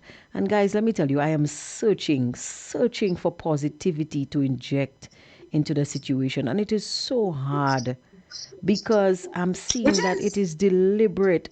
I sometimes I feel that it is a deliberate effort on these guys' part, which is why I think that thought that they are deliberately letting Marsha become dilapidated so that they can swoop in and buy the land cheap and then turn it around. Everything, all the land. If we look at Castries is a city, right? And all the land surrounding, like all the outskirts, just under. I mean, that's the mainstream parts of the city, just on the edge of the city. The edge, I say. Okay, we have Marsha. Is it called Baccarat? Yes, Baccarat. We've got. Let's go on the hospital road side. We have hospital road where those little. Do you understand? Even in the cemetery, houses are. I mean, shacks, little ghetto area, and I say ghetto. And hold on. Y'all notice that they're building a retaining wall on the cemetery? Really? Okay. Really? Encouraging people to live on the tombs of their ancestors? Really? I want to hear a statement. I've not heard a statement from the church on that. And some time ago, the Catholic Church had to exhume some bones, remains, and rebury it at Shock because people were allowed. I've not heard the church say anything on that squatting, that living in the cemetery there. I'm awaiting the church.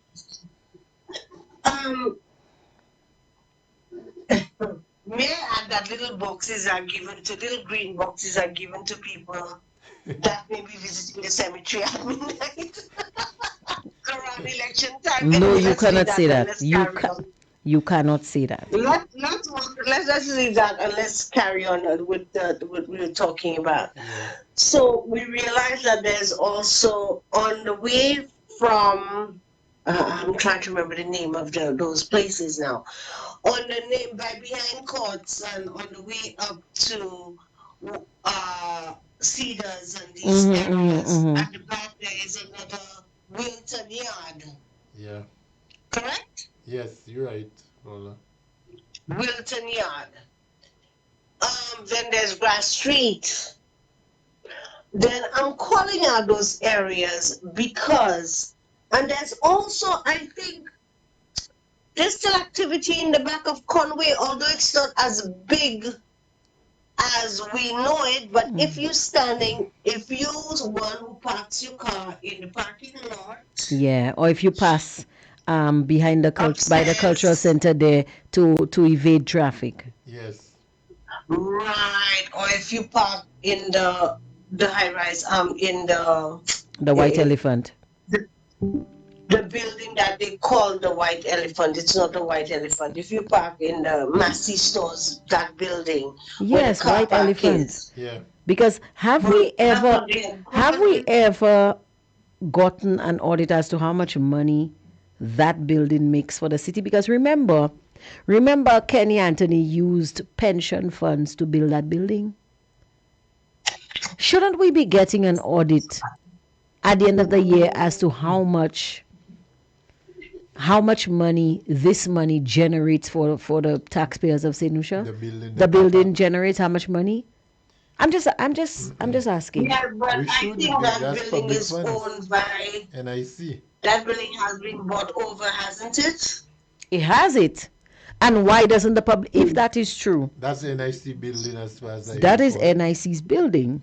I was built with NIC money. This was built with pensioners' funds. Oh, you mean where the car park is? The is car park. Yes, the NIC's car building? park. Yes. Yes. Okay, so I was mistaken. All right, okay, understood. Mhm. Now, if you're in that building, right, and you park and you're looking down over where Conway at the back of the building there, you see a lot of activity going on there. Oh yeah, they still have another A small lot of Conway there, you know. activity. Very few huts, few little houses, but lots of activity. Now, if they had started moving, remember they were moving the ghettos, so they moved Conway. Conway was being moved. It was moved to They still Cicero. left yes, a few people still left there. Yeah. What are they doing there? Why weren't these people moved? Because they know, I You guess, see, these, could so it be that they residents came of in the ghetto after? is saying, Because listen, Conway, the people in that area were moved to facilitate the building of the NIC, the construction of the NIC building. I remember because I am originally from Cicero, and when they started moving in, my mom decided it was time to move out. Now, we see all these areas that I'm mentioning there. These are prime real estate areas, you know. Yeah. Georgeville, to the back of Georgeville or somewhere. Is it Georgeville it's called, you guys? Yeah, I think so. Across from the Just gardens. off the chaussee. Yes. Just off the chaussee after you pass the Pansy Gap. Between there and the Mondido Gap. Yeah. There's Georgeville. also some ghetto areas there. All these areas I mentioned there, these are prime real estate areas, you know? Mm-hmm. And these are where all the ghettos are, the settlements are. Now, some people need to keep the ghetto in that area for votes, eh? Mm-hmm. No, I'm saying it as is. I'm not going to mince my words. I was told by a certain individual who used to sit on the housing committee that Block X has been, they had been telling the minister for months, for years, that this building was unsafe, but he refused at the time to take it down because of his voters. Yes, because I mean, some people know how to play politics well. So they're keeping these ghetto areas around there for votes too. Now, we talk about illegal weapons, we talk about drugs, we talk about, these are affiliated. May I say this? I'm sorry. Please allow me. I have to be very careful how I say it, but certain illicit things are affiliated to ghetto areas, right or wrong? Well, yeah. You're right. Okay. All right. So why are we not going and starting to why did we stop the housing? I'm going to go back to Philip Dupuy and Marsha just now. Huh? Mm-hmm.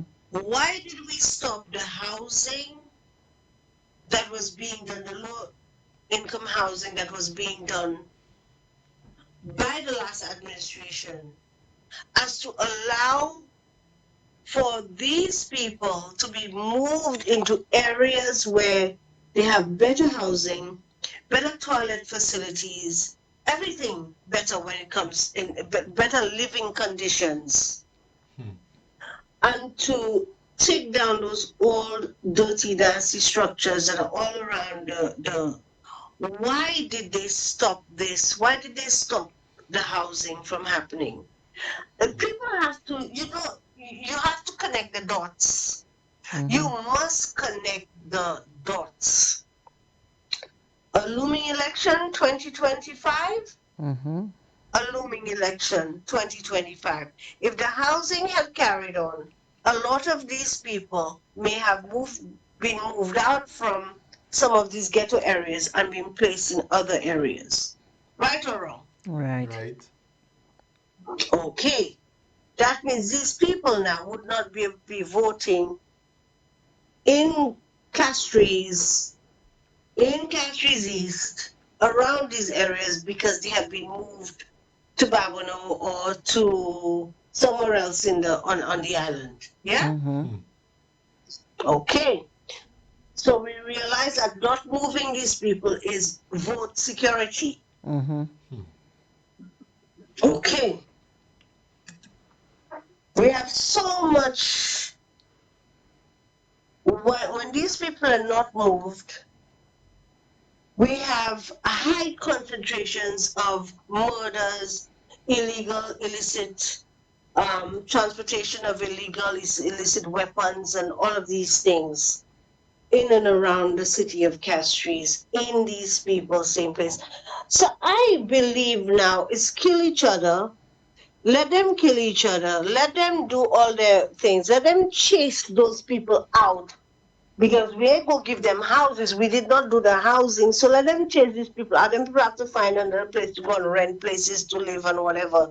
And these people are highly likely now going to go to the outskirts because they have to move out of the Castries Basin.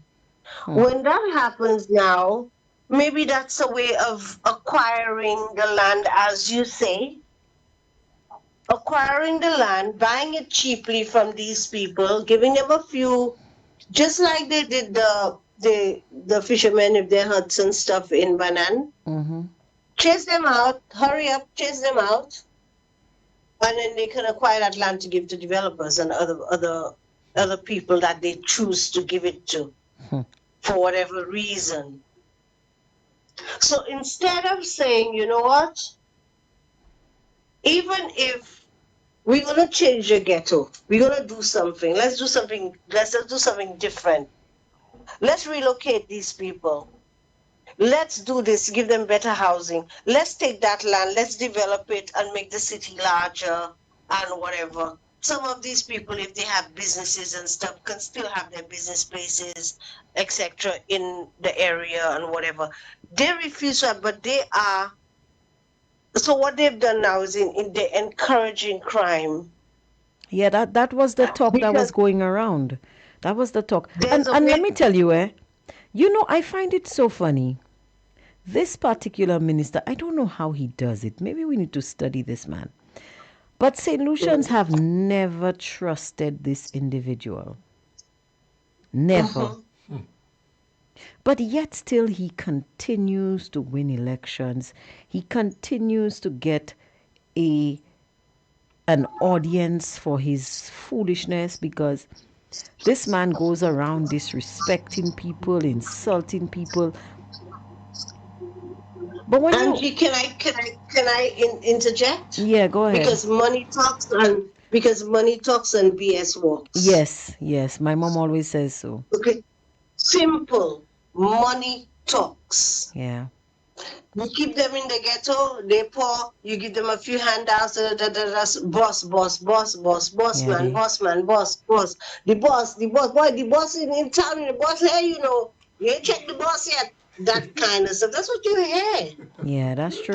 You're so right, caller. So that's control over the masses, and that is what this current administration. That's what they're good at that. After they've created that, they are encouraging and creating more of that in this country. Yeah. Because the more you create poverty, the more you control the masses. Yes. The more the crime, the higher the crime rate, the more afraid people are. the more there's forested areas in the rivers, the more snakes and the more wild animals or whatever reptiles you will find, whatever, if they're not dropping them there, because I have a feeling that somebody's dropping these things there. And that's me. That's my opinion. Yeah. Just to scare the masses so that they will concentrate more on snakes rather than the woes that they are faced with on a daily basis for livelihood and expense and all of that. Now, there is something I also noticed that I want to. Did not Philip J. Pierre repair the Bacatel Road going up to Twapito? Started.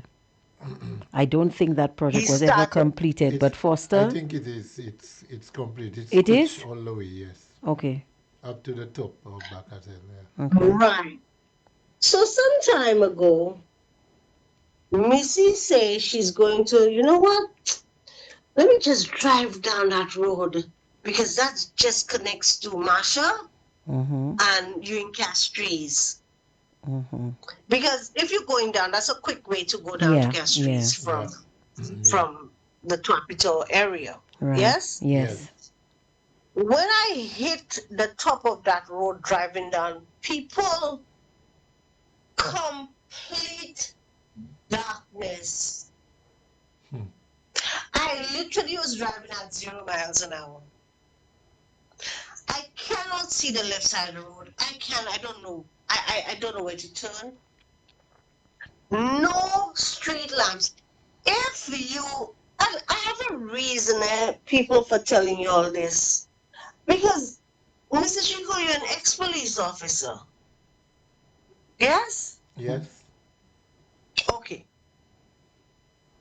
If I'm on drugs, man, and I'm just saying that. If I'm somebody who's moving illicit things and stuff like that, and let's say I'm coming from Mark or somewhere, and I drive up the Twapito Road and whatever, and I'm just using that as an example because I don't do illicit things.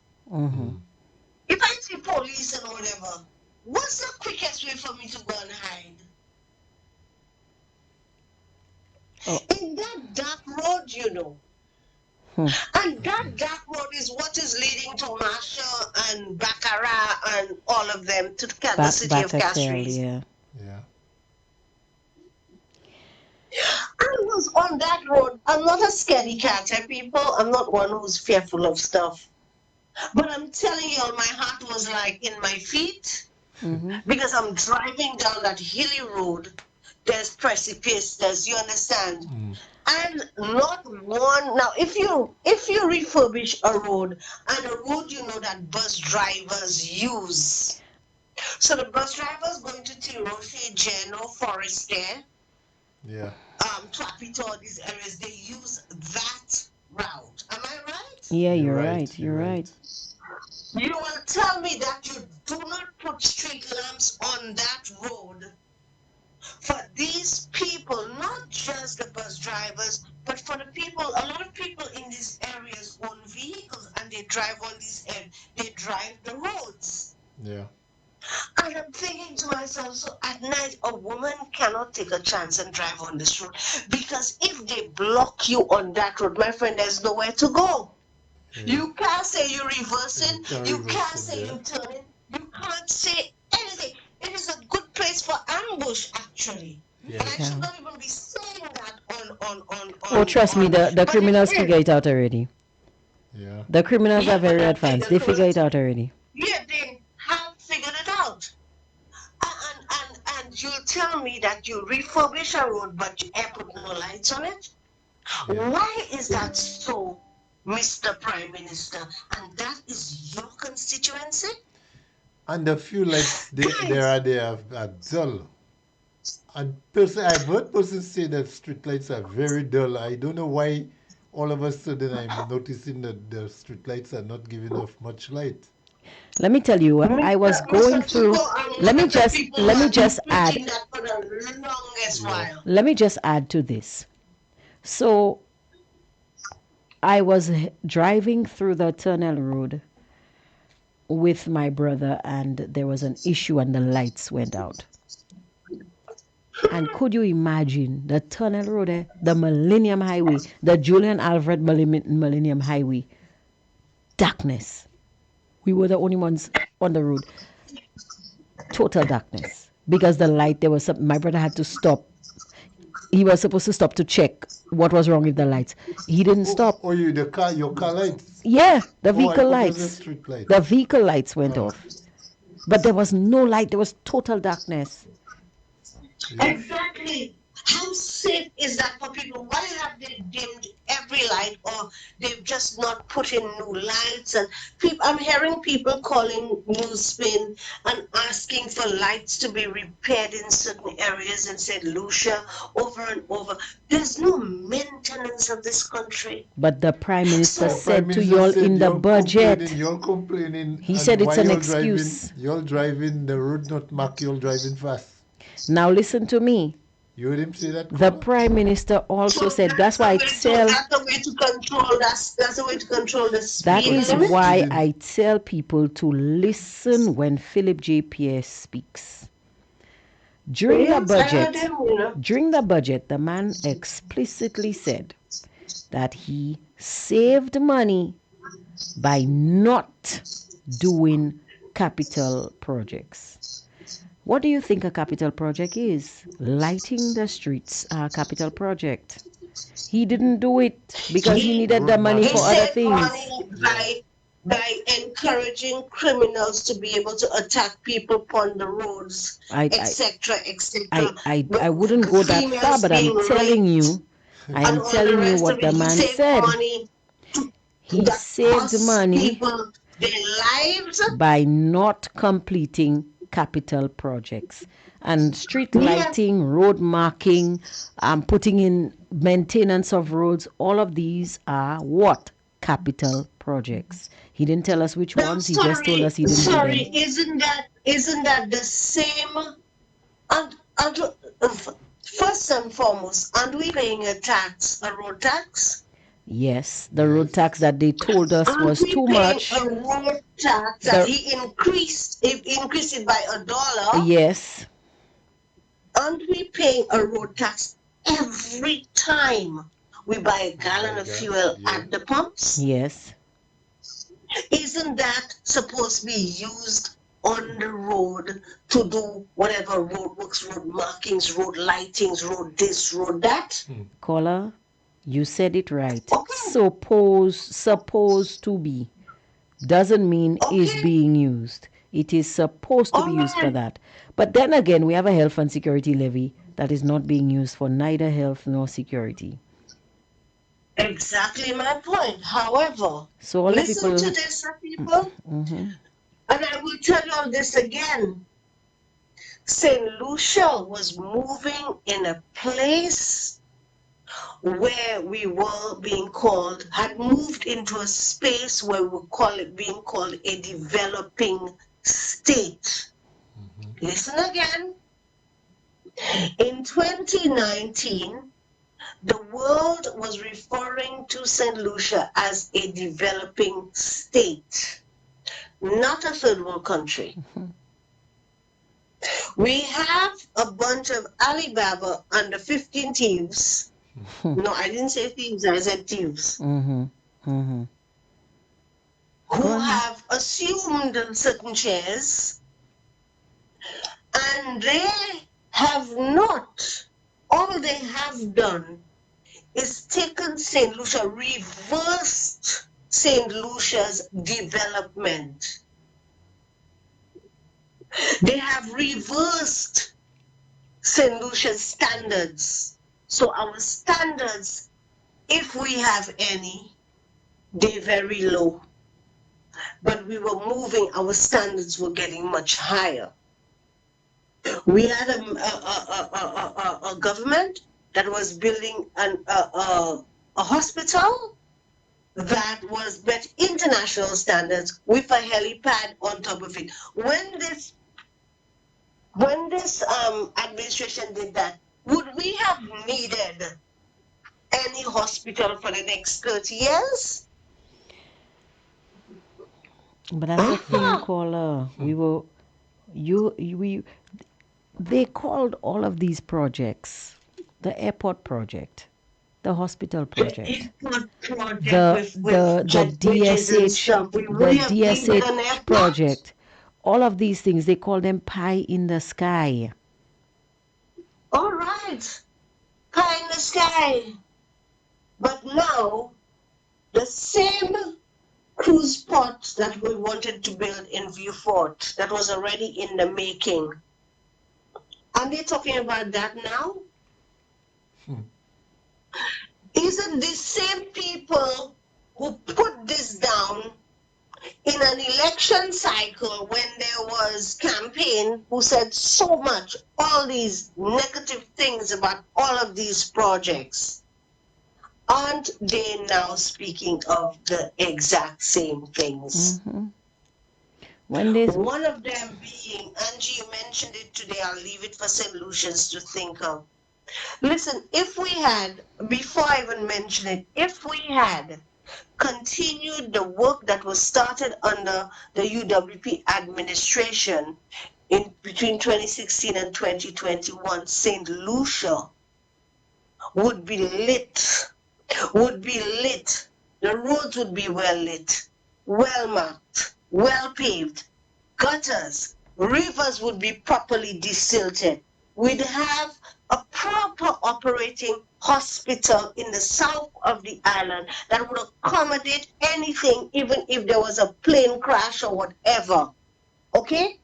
Because we have an international airport. We would have had an airport that had jet bridges, etc. And because we rely on tourism, we would be heading the way of cruise porting, home porting for cruise ships in Viewfort, creating so many jobs for the people of Viewfort. We would have had all our sporting facilities would have been meeting that of international standards like Soufre, like Micoud. I'm just naming just a couple of them that have been done by the last administration. These fellas saw St. Lucia going somewhere. And if St. Lucia had gone there, these fellas would have had no leg to stand on, would not have had a chance to have gotten back in our parliament. But St. Lucians was so silly. A few dollars in your pocket made you sell your soul. And guess what happened? Look at where we are today. This island is in reverse. When all islands have gone past us, this island is in reverse. Let me just Angie drop a bombshell this afternoon. The same charcoal law that they said Alan was trying to charge license, this, that, and the other. They're coming up. It's coming up. Because it's been passed. It is. It will be debated in the Senate next week, and it will be passed. Okay. These are the same because it people passed that told you Alan want to charge y'all for making calls. But they never told y'all it was the international world, the standards. We had to meet the standards of the international world for us to be able to continue to do this and to cut the emissions from the charcoal and all the health problems I was causing from making coals and this and that and the other. They never told y'all that the standards, we had to meet a certain standard. Instead, they told you Alan come and charge y'all for making calls. And y'all was so stupid. Y'all listen to that garbage. But the same people are coming for y'all now. And y'all will end up paying more money. More money than what you would have paid under the last administration, the little bit you would have had to pay in the last administration for just structuring stuff and putting y'all in certain places where y'all could be making your calls and y'all could be killing your cows and y'all could be doing your sheep and y'all could be selling your meat and all the rest of it. In St. Lucia, you kill a cow by the side of the road, you cut it up by the side of the road, you hang the pieces under a shed, you take an old scale, you put the meat on it, you take the same meat, the flies are around, they sell the meat, people buy that, they go home. I mean, that's the standards we have in St. Lucia? That's why we are still in St. Lucia? in This is what we've been 2026. Caller, we're putting vegetables on the ground, caller, the and we're people. selling those same vegetables from the ground to people. You know what St. Lucians say, caller? It goody. Dying thing. Yeah, Dying we thing. have fellas with wooden barrows or whatever they call it them selling flying fish Balahu outside M&C on Bridge Street, Balahu and all of that. Now, caller, hold on. Foster sent me a video.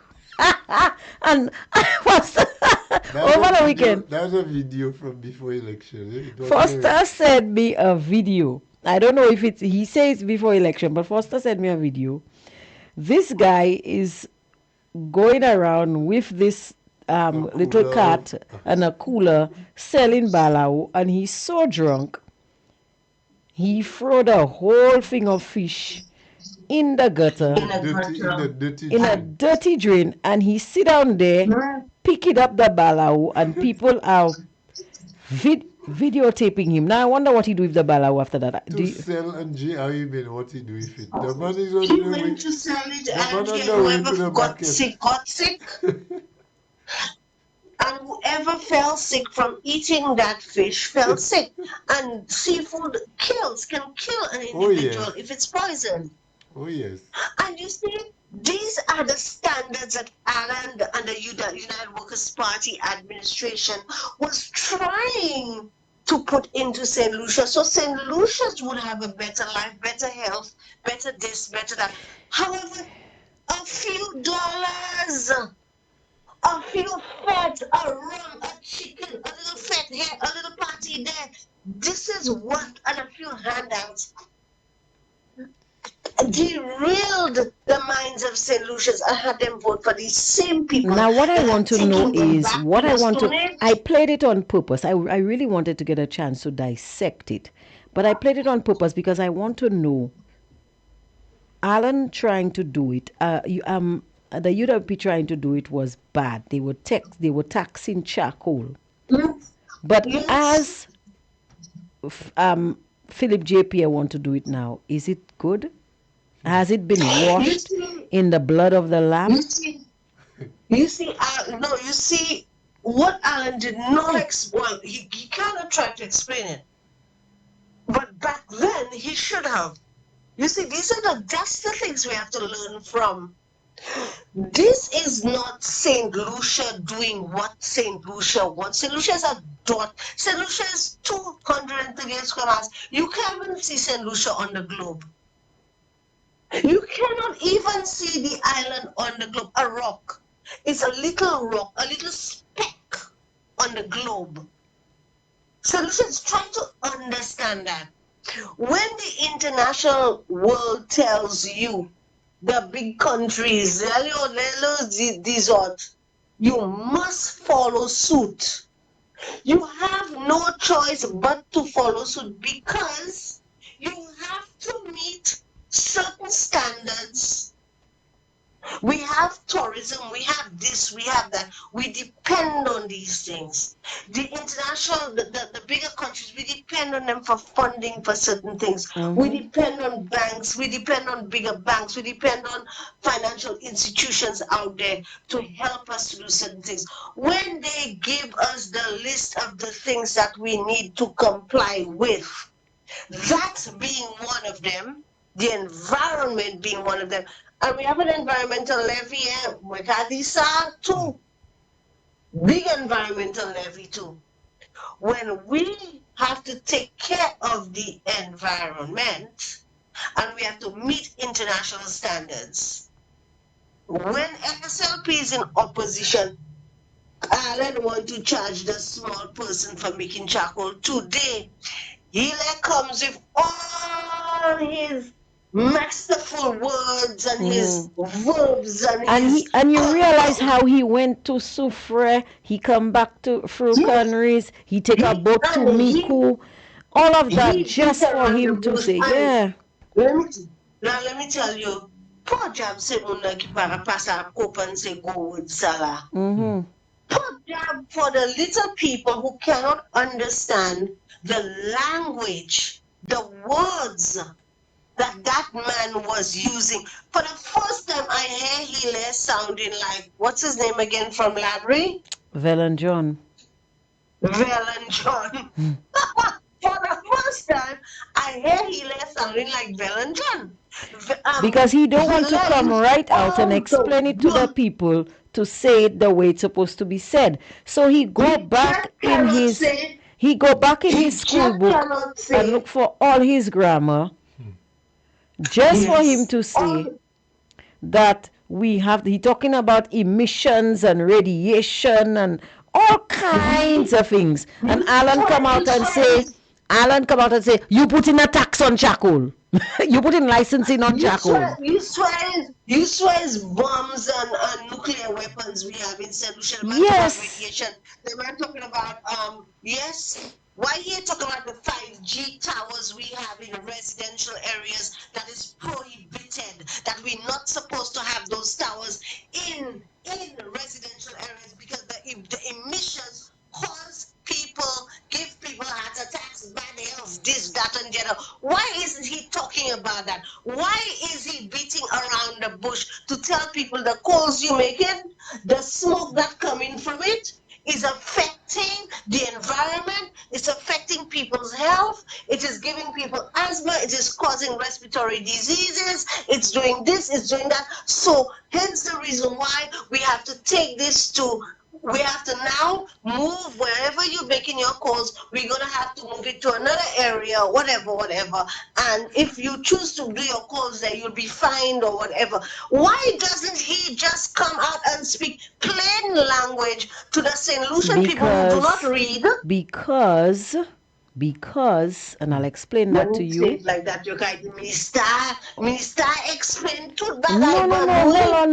No, that's not why. Because they know all too well how easy it is for these things to be misconstrued by people who have malicious intent. It was the same thing that they did when Alan Chastanet attempted to explain, because Alan Chastanet said today, I'm sorry, in the clip I played today, and he explained to them, y'all said that we were trying to tax charcoal when you all knew that the charcoal was not the issue. It was where the people were making the charcoal that was the issue. And we were trying to regularize it in order for us to protect people's health. But you all played politics. That's right. You all played politics with it and said that we were trying to tax charcoal, but I will not play politics, and I agree with the bill. And that was what I wanted people, because he went all around the bush. He took a plane, he jumped, he hop, skip, he talked about all kinds of things that have nothing to do with St. Lucia, you know. Nothing to do with St. Lucia. The man went to Iceland. The man talking about radiation in people's homes, microwave. How many people have microwave in their home? The man talk about all kinds of things. He talk about testing for radiation. Who tests for radiation in St. Lucia? Yes, but he's not saying, let me tell you, it's not the charcoal people alone. Now, there's a lady I met the other day that said to me, and I hope she's listening. Madam, I hope you're listening to this. You told me, I didn't want to charge people license to make calls. I hope you're listening, because the same people who came to tell you that's what Alan wanted to do to you is the same people that's going to enforce this in your backsides. And then you're going to have to pay 2 and 3 and 4 times the amount of money you would have had to pay that little tax in the first place. Stupid. Stupid people. Solutions, everything Alan Chastanet and the UWP administration started from 2016 to 2021. Watch SLP take it. Take out the yellow clothes on it. Put it in red. Put red clothes on it. Put and red tell you, lipstick. boy, look, it's red now, it's good. The government is working. You could drink it. You stupid people. When this country could have been so much further, so many more jobs could have been created. Our airport could have been fantastic. More jobs would have been created for our young people on the airports. The cruise ship port in Viewport would have been created so many more jobs. The DSH project that they hit on the head and even forced the guy to leave now. And now they want to come and talk about home porting. Because they have no ideas. They have no ideas. So you know what? They don't even have their own vomit to swallow, so they're trying to swallow Alan vomit. Y'all notice that? My goodness. Let me tell you, they have to eat. They have to eat every word. You see, every lie they told, they have to eat it. We have to watch them eat it. They have to tell us they lied. They have to tell us, I deceived y'all. I deceived y'all to win an election. Alan was the best leader ever. The UWP is the best party to serve St. Lucia as a government. It have to come out of their mouths. Not well, people. On that note, let me go. And tell Philip J. Pierre to continue to run down Marshall, run it down, run after the people, run after all of them, make them leave, let there be more guns being circulated in St. Lucia. Give people rope, just do whatever, because St. Lucia has no standards. No standards anymore. And if we want standards, we need to change this government. We need to get rid of these liars, these deceivers, these Alibaba and the 15 thieves that we have sitting in the parliament. Good night, Angie and Mr. Chico. All right, good night. And that's true, you know, I played the clip and I'm pretty sure, I'm happy she brought it up. Because I played the clip and I'm pretty sure several people didn't grasp what the clip was saying. The same law, the exact same law that Alan wanted to put in place to regularize, to regulate the production of charcoal, people making pudding by the road and all of these things. Angie, the very same thing. The people who... And he'll come and talk about, oh, this was a wonderful venture and we need to thank the people or whatever. The same Healy. The same Healy that was going around and telling people that Alan Shastney wanted to put his feet on people's necks. Alan Shastney wants to destroy your livelihood. He wants to make everybody pay tax. He wants to tax charcoal. Today you come in with all your book learning, all your book words. You there like a bookworm. You remember when you used to have reading week or reading month and you had to read all the things and be a bookworm? He there like the bookworm. All his English outside.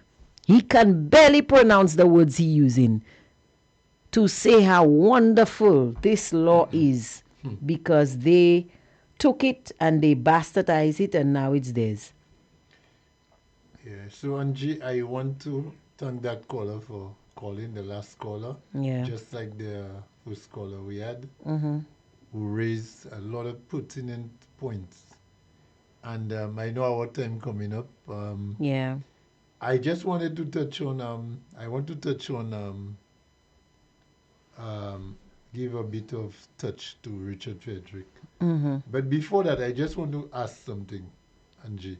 What have you heard, if anything, on measures taken by the ministry? There isn't a ministry of snakes. We have a ministry of snakes?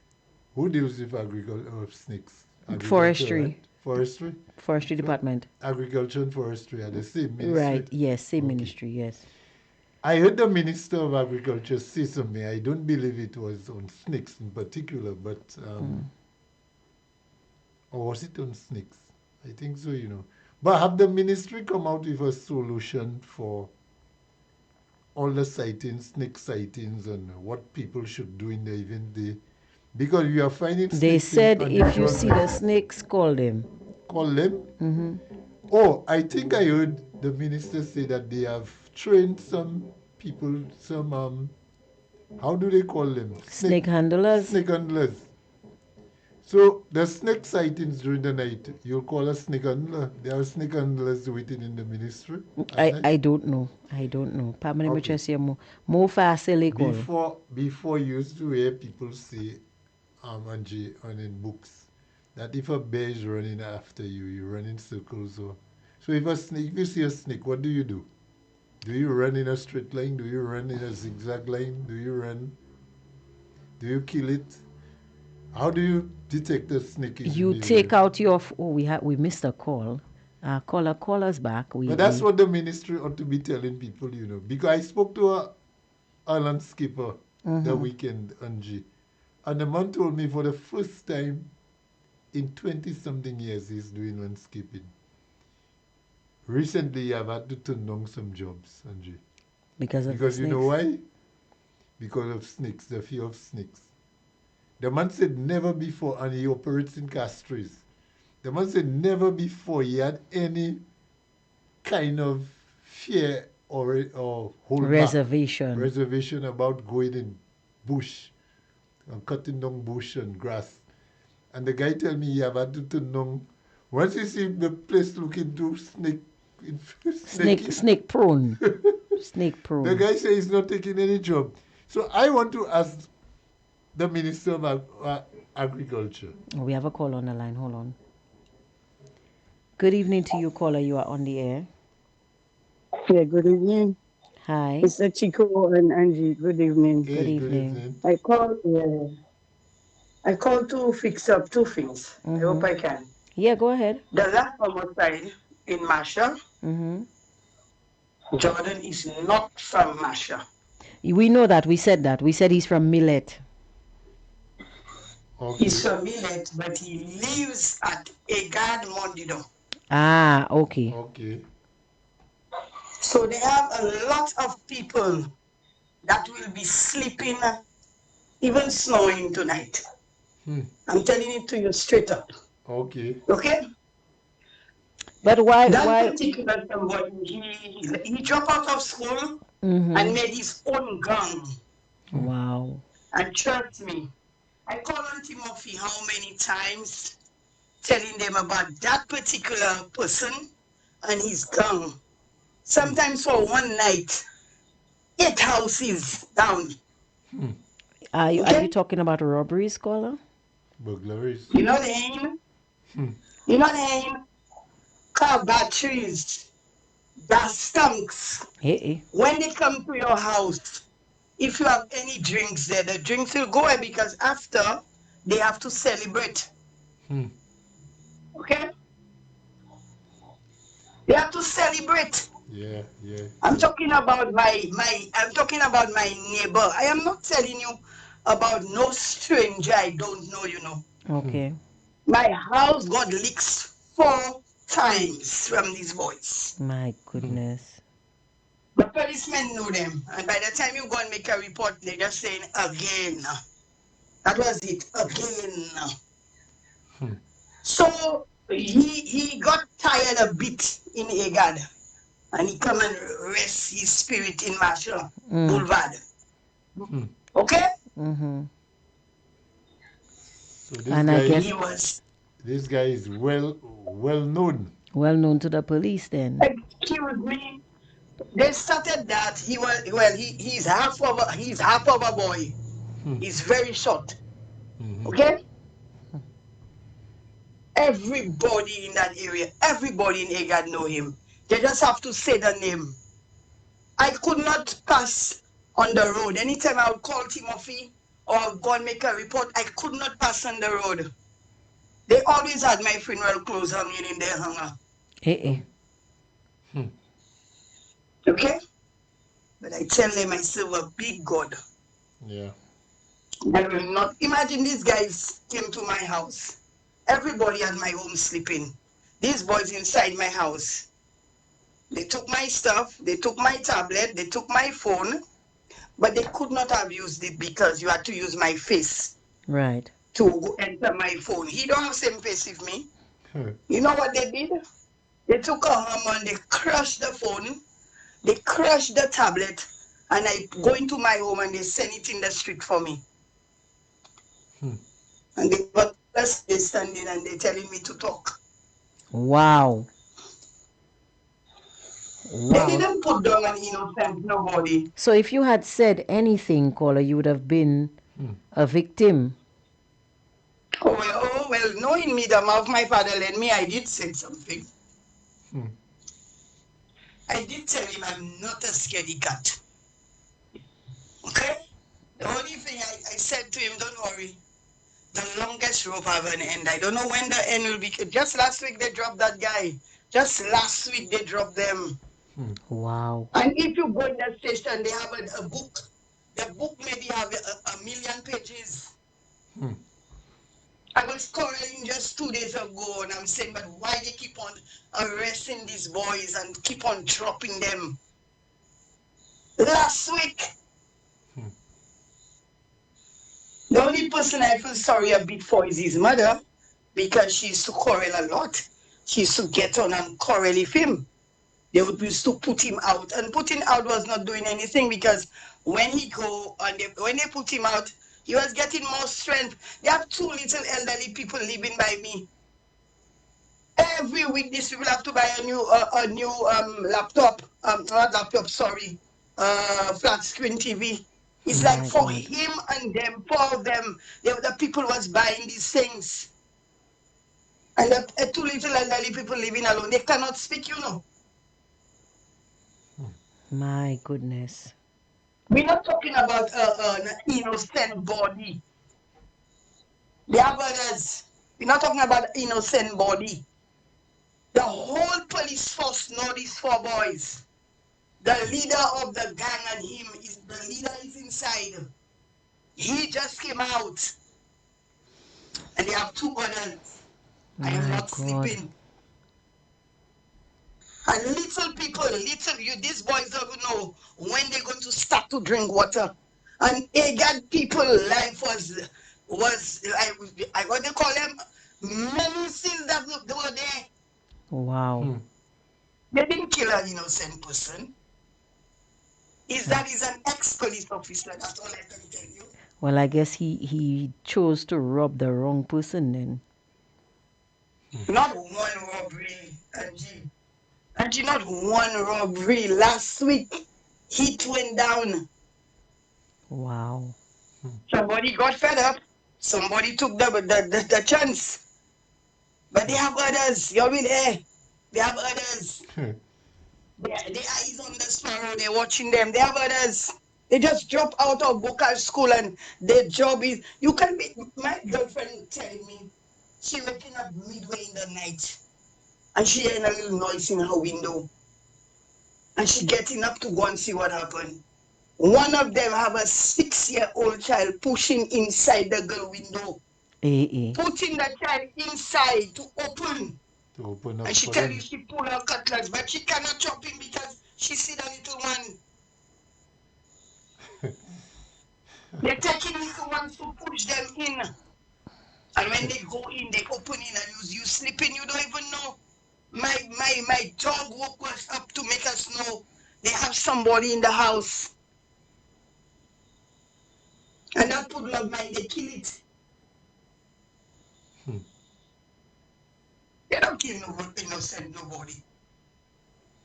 Caller, they don't kill no innocent nobody. You have to be careful, you know, because let me tell you, those guys have a lot of people looking out for them too. They have their workforce, you know. Do you think they're not operating? When you know they're not operating alone. Mr. Chico have a lot of yellow dresses there. Mr. Chico, what happened to you? What happened to you, Mr. Chico? When you die, you dead. But you have to speak. That's what they want to put us quiet. They want to put us. I didn't come from a retired family, huh? Yes. I speak for what I want, Mr. Chico. Whatever I know what I'm saying is the truth. Why I have to shine? I used to call Timothy all the time about them, and I pass it when I finish. And they're telling me what they're going to do with me. And I'm still there, ready to celebrate our birthday. I serve a big God, Mr. Chico. Yeah. The word be careful, we always careful. But you have to let people know that we have Fellas, children, young people on the street that are not afraid to do what they want to do. And after they rob your house, you cannot pass on the road. They will be laughing in the end of the street, laughing, Yeah, rafting making you, fun yeah. of you. And when you wake up, all your grocery is gone. You working hard for them. And I must be afraid, Mr. Chico. Mr. Chico, oh, we have to stand up. That is why St. Lucia is in that mess, you know. Yeah. And a lot of too many people they don't know, the too many people know about those situations and they are not And speaking. they're not speaking, They're yeah. not speaking like you speaking. Mr. Chico, let me tell you something. I used to call me Spin.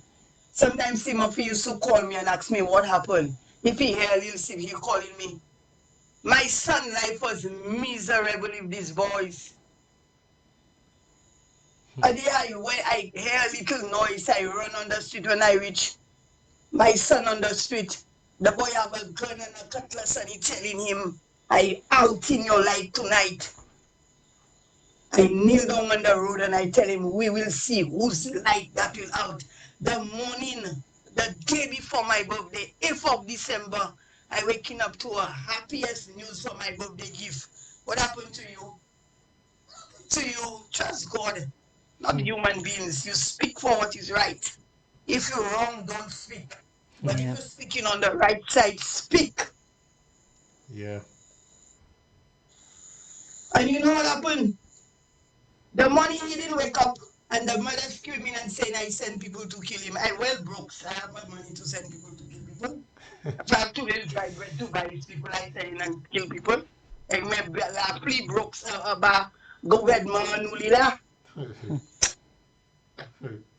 Listen, we have to trust God. There are too many parents that have children that keeping people's life miserable and they refuse to speak.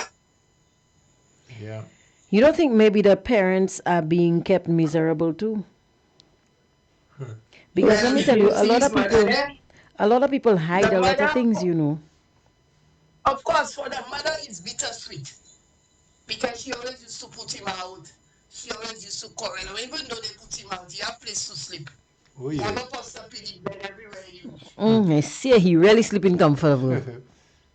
Yeah, you have places, you have people to put him in.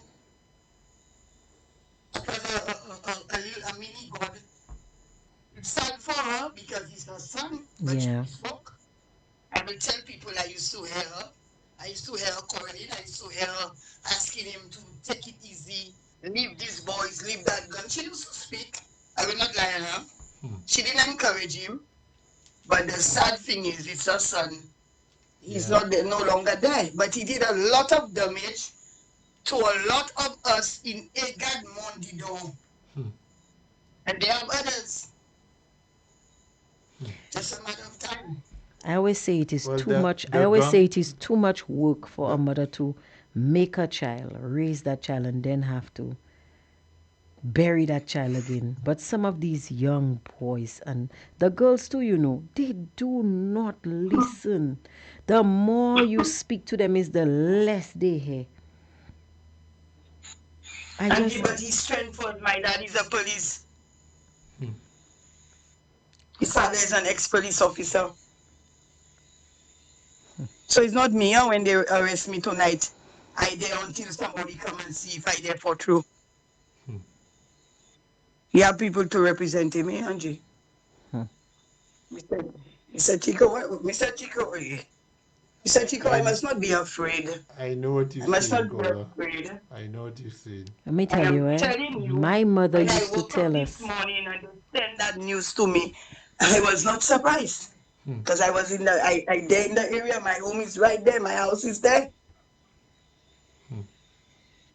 And they have people that will sleep well tonight. Because they call it, we speaking all the time. Shops. Like a little shop. Hustling. And then you're waking up, you're emptying the people's shop. You don't believe it. What happened, Mr. Chico? Mr. Chico, a lot of things happening. People know, people seeing, people in cutting the stock. But me, I not saying nothing because the boys have gun. The boys will come for me. When you die, you dead. But you still have to stand up for what is right. Yeah. St. Lucians did not stand up for what is right. That is why we're reaping all that madness, all that sadness, all these sorrows, all what even snake and centipedes ready to swallow us, because we do not want to go on the side of truth. We do not want to go on the side of right. We want to go on the side of, hey, the minister giving me 2 plywood, the minister giving me 2 chicken leg, he tell me to come, he giving me some groceries in a nylon. You think I'm going to leave that to go and vote for somebody else? That's what that's why we reach now. Yeah. That's why we are where we are.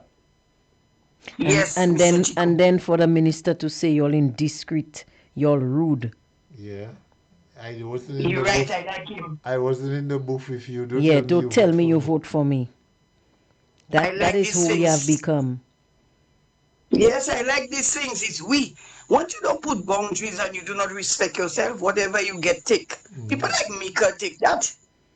Because at the time they see me, they see I ripe, and they know I ripe. So they will say, don't go there. Don't even talk loud, because that woman is not one of us. That's how they say it. She's not one of us. I didn't know how to us. I know our country. Yeah. When I come from a certain family.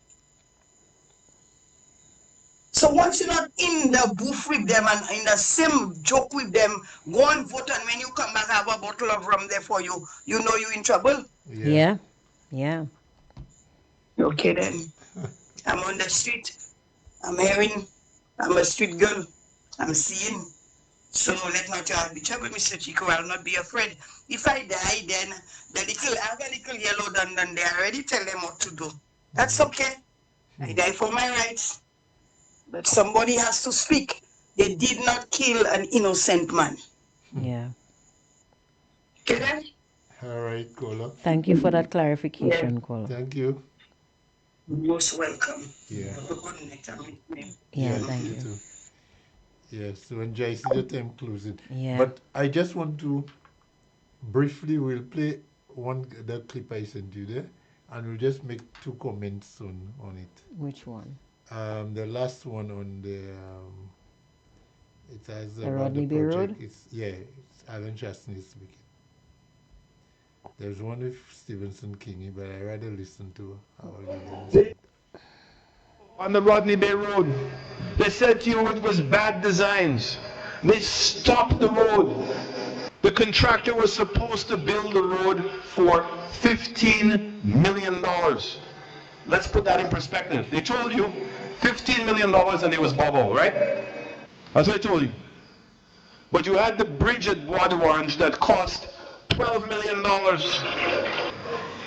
How you want to compare the Bois d'Orange Bridge with 2 roundabouts, 4 lanes, pedestrian sidewalks, and a pedestrian walkway?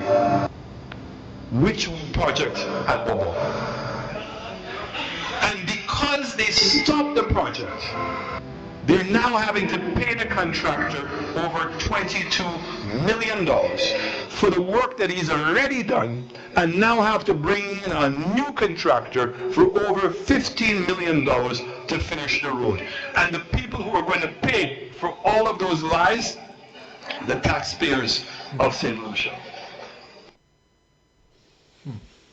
Well, one thing about our leader, when he explains something, everybody can understand. We've been neglecting the people on the live, Foster. We need to give them some love. we need to. Yeah. Somebody's saying here, caller, if our country had a handful like you, we would have been a better country. And I concur with that.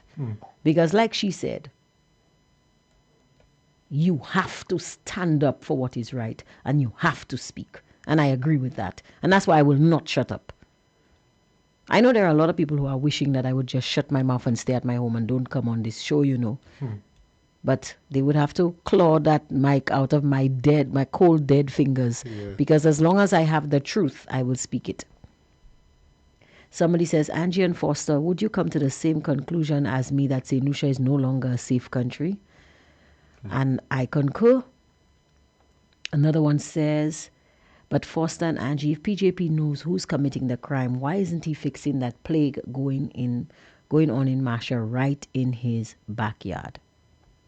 Because he doesn't want to. Somebody says, people hear that. In the early 2000s, I went just on the edge of Masha. After leaving that area, I felt accomplished. My God.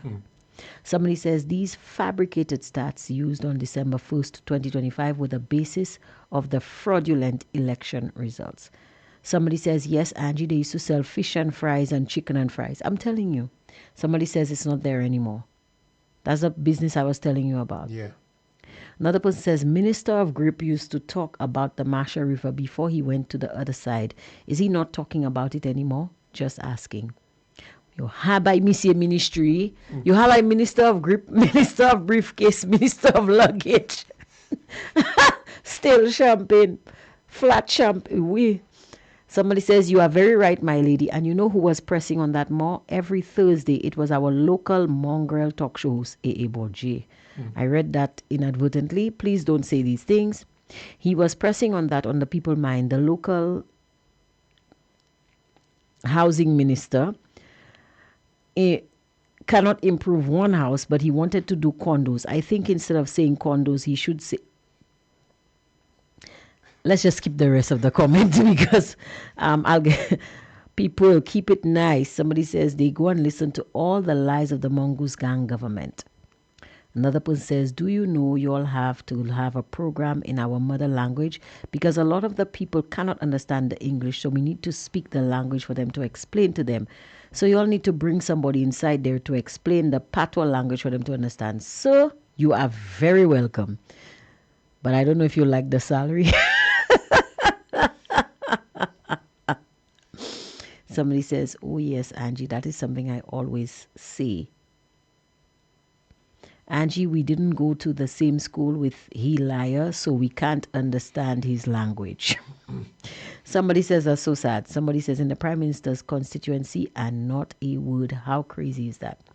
Another one said the investment, it's not cheap raising a child and then you have to bury that child. Somebody over here is saying, ask Pierre and Ernest whether they will take a knee in Constitution Park for our Black Lucian lives that are dying senselessly in St. Lucia. Me chess yoy. Hot savi pa kay fesa PS. Y'all know he wouldn't do that, guys. Somebody says for some white man, I'm not sure what that comment was about. Somebody says, caller, because we are very selfish, we don't care with anyone nor country, only for them, ourselves. Somebody says, oh yes, Angie, it's so true. Another person says, the truth hurts. That's why they don't like it. Foster, let me tell you something. Let's go back to that clip you just played. Do you know that road is now costing us over 4 times the amount that it would have cost? Because we've gone and borrowed so much money. So much money that we don't, and we, my goodness, so much money, you know, we've gone and borrowed for a road that would have cost us $15 million. The last week, the 800,000 US dollars borrowed. No, It's for consultancy. 900. No, it was broken up into CDB. I think one area gave 800. That was for consultancy. Only the 800? 800,000 Eh. US. I am asking myself, Angie, why should we have to pay if the ministry has engineers working already on staff? Why would we have to pay a consultancy for a highway separate? What are the engineers at the ministry doing? Because in another clip that I have there, that's one we won't have time play.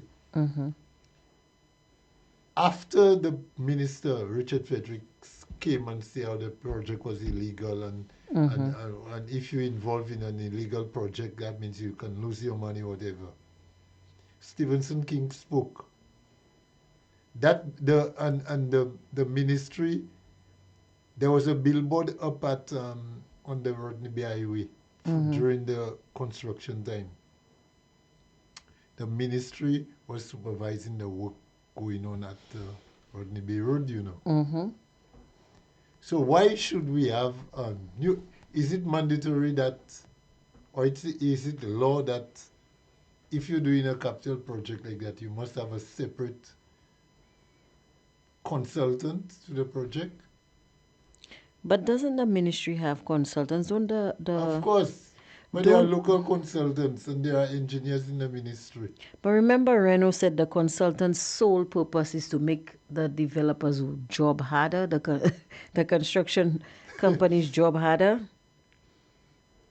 And that at one point on the project, that would be the St. Jude's project, he just stopped all the work for paperwork to be done because he was so frustrated. Yes, I remember Reno saying that. Angie, let me tell you something.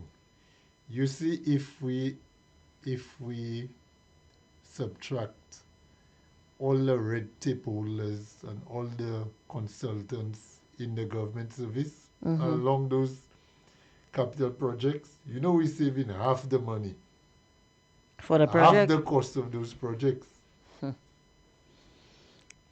There are a number of people who are along those projects who have titles on those projects getting paid. And those people are doing no work for the money, you know. Just because they have a name and they're placed on a list, on a billboard. You see the names appearing there.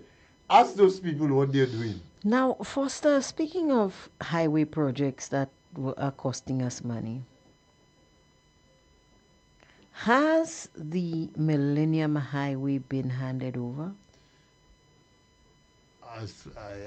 Well, if it has been, we were not told, because I'm understanding work is still going on there. But that's why I say that, Foster. Because you know I live in an area where I have to pass on that road very often. But weren't we given a date? I think it was June 24th of last year. Boy, that date changed from March to June to September. But I think the last date I heard on that October. project, We have a caller on the line. Hold on, We have a caller on the line. Good evening to you, caller. You are on the air. Hello, can you hear me? Yes, thank you, Angie. Thank you, Foster, for taking my call. I've been trying to call. I wanted to be the last caller. Well, I guess you've got your wish. So you wanted to save the best for last, Mr. Chico. We've missed you here, and everybody thinks that you are the Chico on the program. So you needed to call. No, when they look well, they'll see that this is not the handsome Chico. Foster, I am outraged on your behalf. Let me tell you something. I don't care what you say, Foster. If you ugly, that's okay. You have a nice ugliness. Well, No. Let's go right. I never said Foster was ugly. I said they realized that that is the handsome Chico. No. I said if. I was giving him strength. If they call him ugly, don't worry. He have a nice ugliness. Okay? I ain't taking that on you, my part. I'm defending you to the last, Foster. Thank you, Angie. Thank you. So I just wanted to ask a question. You remember before the election, right? We had two of these current ministers on the lead at Constitution Park. Yes. You remember that? Black lives mattered at that time. Oh, that's what it was. Yes. What exactly did they kneel for? For Black lives to matter. You see the white man to move the white man knees. So they were kneeling to basically emphasize the point that the lives of the black people matter. Yes. My question to all of them, the Aaron Alexander, the IPA, the Philip Pierre, the Onesile, and all the others that were involved in this on the knees in the Constitution Park. The life that we are losing here in this country, okay? What race are they from?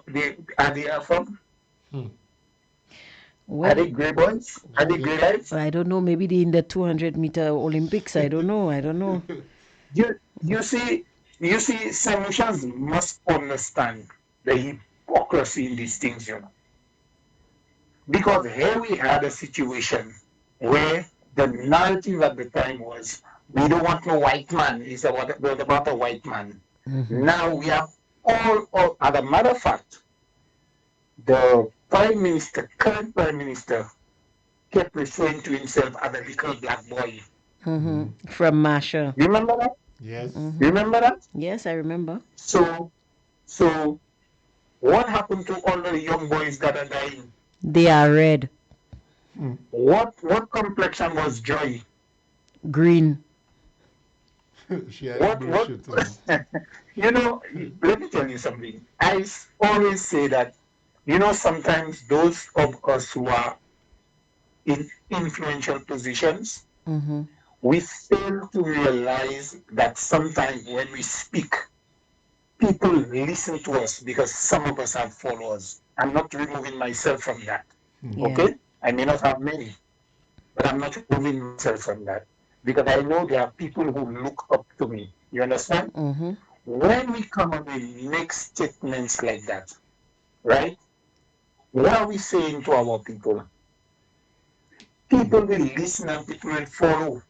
Now, all of the black lives that are being slaughtered in this country, so far, how many we have had in St. Lucia? We're now close to 40? 41, actually. 41. Okay. So now we have 41, right? Where is Aaron? Where is IPA? Where is Aaron? Well, we know where IPA isn't. He not in the arcade because they mash it up. But where is Aaron Alexander? Aaron is there. Well, Aaron is there. Aaron is there. You see, they're wrong. So, but I'm not hearing him. Not just to find out where are they, but what lives that are being snuffed out right now. These are the same people who are on the market step, on their knees, on the Constitution Park, on their knees. Black Lives Matter, and all of them have a microphone in their mouth and talking a lot of crap. Where are they? Where are they? What are we going to do? We have young men dying in our streets, like the same cattle you have in Vieux-Fort. Yes. Oh, gee. You just pass and you see them. Mr. They're like roadkill. Listen, Mr. Chico, ask Foster to share with you the photo of the cows in the Cocodon, because I went down there and I took a picture. Let me tell you. And I have never seen such malnourished animals in my life. Listen, I visited there probably about a month and a half ago. And when I came, I called Spin and I said, what I saw down there, I mean, the cows are enclosed in a desert. They don't have one blade of grass. Nothing. They don't even have a shelter. Nothing. I showed the picture to somebody and they asking me where I get that picture of Somalia. You remember when you go to, you want to make a bouillon, you go and buy smoke bones? Milk bones and things? Yes. Now it's big bones you have to buy. I mean, where are we going? So after all of that, all of the killings, after all of the cruelty to animals, where are the animal rights people? You remember some time ago, they were showing some fellas taking dogs and throwing them down a cliff? Over a cliff in Cavis. When Peterson and them were taking the dogs out from in town, right? You remember what they were saying about animal cruelty? Yes. Okay. You have Lisa Jawaye. So what happening to the cows is not cruelty? That's beyond cruelty. Beyond cruelty. Where are the animal rights people? You know, this is the level of hypocrisy we have to expose, you know. Now, to me, sometimes when I listen to these so-called influential people, it's all about them. It has nothing to do with the rest of the people, how the people live. Taxes going up. Imagine price of fuel and all groceries going up. And you know what some people are saying? Some of the very people that are struggling, you know what they say? Oh, prices going up all over the world. Yeah. Really? That's what let me tell you. You see me? Now, sometimes I was sometimes I just try my best, you know. I was just telling Foster that I saw my brother put $50. His vehicle was on reserve. So he went to the gas station and put $50 fuel in the tank. And he take it off the reservoir. It's still it's still in the reservation. It was still on the reservation. And he looked at me with this bewildered look on his face and said, when they bring down the price of gas? And then I just realized that was just 5 gallons, you know. My God. I think the light shone brighter, you know. The reserve light, I think it shone brighter. You know, I have a hybrid car, right? So I try my best not to let the fuel tank, the tank go down probably below quarter tank, right? So last week I realized that they jack up the price of fuel. So I say, what, you know, I normally go give $100 the top of my car. I go and I give the lady $100, the attendant $100. I say I want $100 gas. And when I drive out a day, I swear the needle never shifted. The needle just go a little above half tank. And I'm like, could you believe this thing? But I'm telling you, the vehicle was on reserve. The vehicle was on reserve. And he put $50 in the tank. And it never left the reservation. The light shine brighter. Well, I'll tell you solutions. I just want to say to solutions. And hold on. Yeah. Before we leave that point, let me just reinforce what you're saying. Because I have it right here in front of me. I keep it there so that I can tell everybody. You know what the price of oil today per barrel is as we speak right now? Yes, I think it's about either $68 or $69 or something like that. No, it went up to $70.15. Yes, okay. Yeah, about that. Yeah. And that is low, very low. That is from 19, that's what year? That was the price fuel was when it was 14 something, you know. Actually, yeah, 70 something dollars, yeah. We're in a bad place, people, and it's unfortunate that our country is now divided by color, like the Calypso say. It's unfortunate that we are colorfuls. Colorfuls, yeah. And you know, it breaks my heart when I go down the streets, when I go around town, and some of the individuals that walk up to me asking me to give them money. Some asking me to help them to buy food. And it really breaks my heart. Some of them approach me, they still carry their red bands. And it really, really breaks my heart sometimes when I see that. Right now, I suppose they're not even paying attention to the situation they have found themselves within as a result of whoever they voted for. But they're still begging and they're still asking to help to buy. I mean, a lady walked up to me with a Castries South, Labour Castries South shirt, and how many red bands on her hand. And she's coming to me to ask me to give her money for her to buy some. She let me just in the entrance to the supermarket to buy some things in the supermarket for her to go and cook.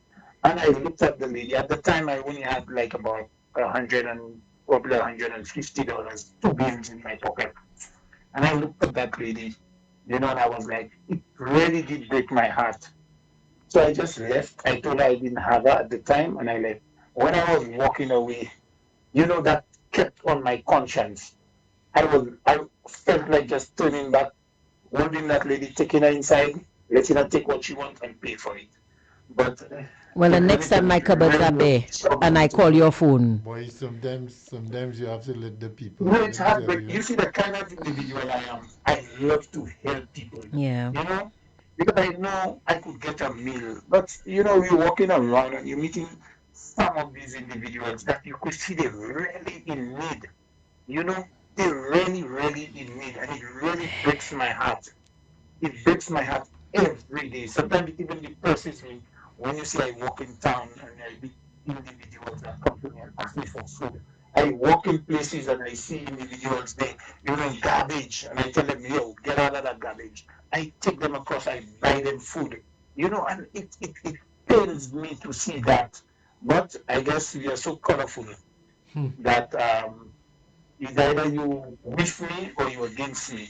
So that once you see we have that kind of attitude, we have to go through a real paradigm shift that we could get our people to understand it's not about politics. For example, the crime you see that happening there, if you speak on it, if you say something on it, all of them will attack you, saying that, oh, the prime minister is not responsible for crime and this and crime and you talking crime, you're an enemy of the state. Yeah. But we fail to look at this thing realistically and understand how it impacts the families, the mothers, the children, the communities.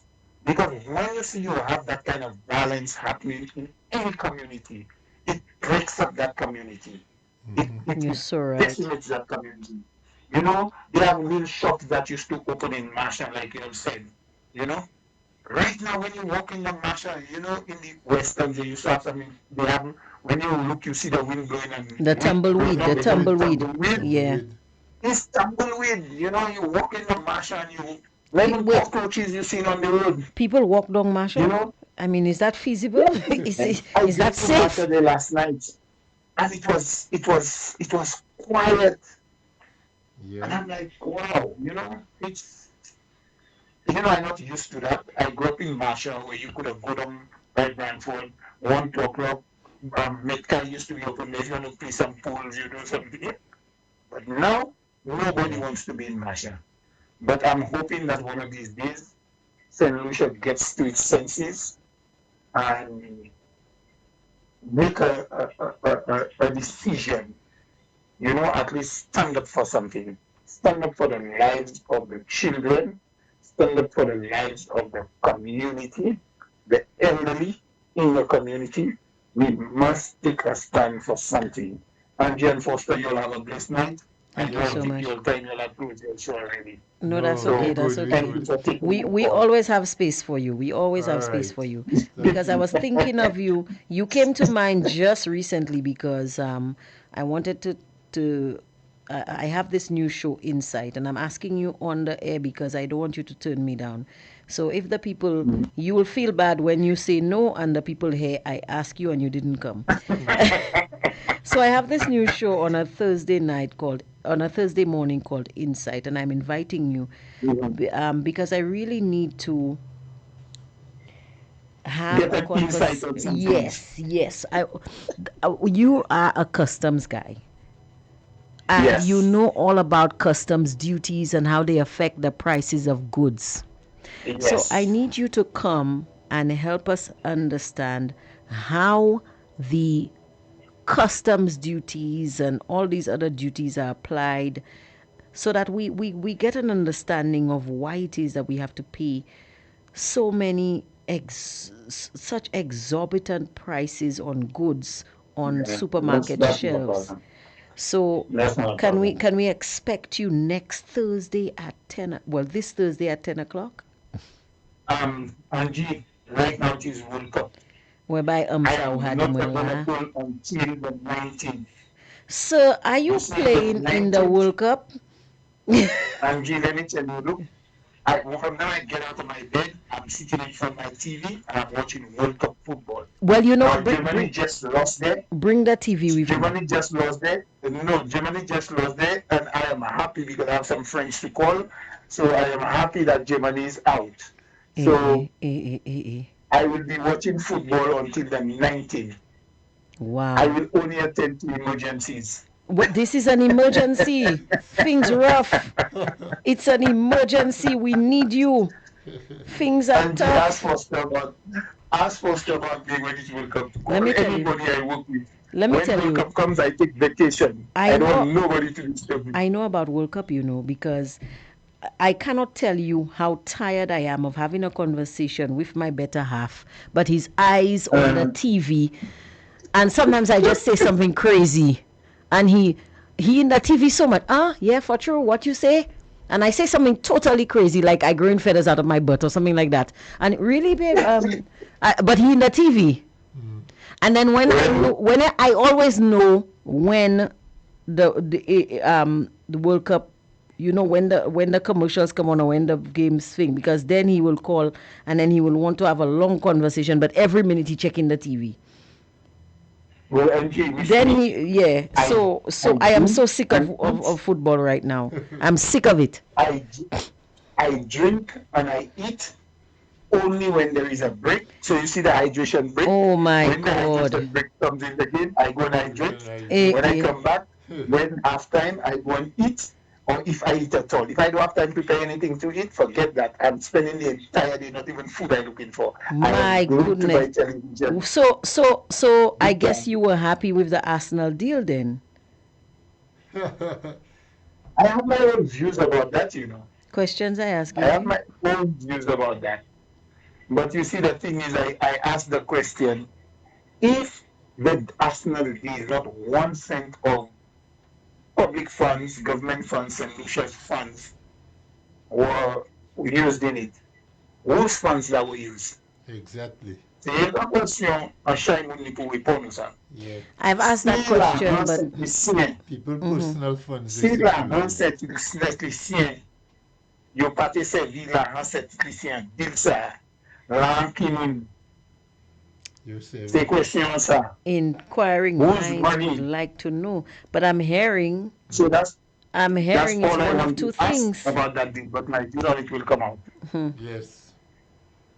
I'm an old sportsman myself, Let me tell you, Foster. I'm an old sportsman myself, so I know exactly what's going on there. Foster trying to make us believe he not in with the Arsenal deal. Foster not happy with the way the Arsenal deal is being funded, but Foster have his Arsenal shirty in his bag. I have one. I have one. I tell you, I have one. You have your Arsenal shirt too? Yeah, it have a big hole in the front of it. But I have one for sure. Yeah. But James Foster, you have a good night. All right. I guess the game just finished, so I have a little time until 9:50. Oh my goodness. The next game starts at 9:50. So that's why I was really trying to call you and make the last call. Okay. All right. So you have a good night. All right. You too, man. Yeah. Have a wonderful evening. Boy, let me tell you, this football thing is a menace, It's a menace. I try to have a conversation with the gentleman. The man eyes in the TV. I can tell him the house is on fire. He will only hear the house is on fire after when the game take a break. Some people are so when it comes to their football. Yeah. About that Arsenal deal, what I'll see. Since I started paying attention to football, with the English Premier League,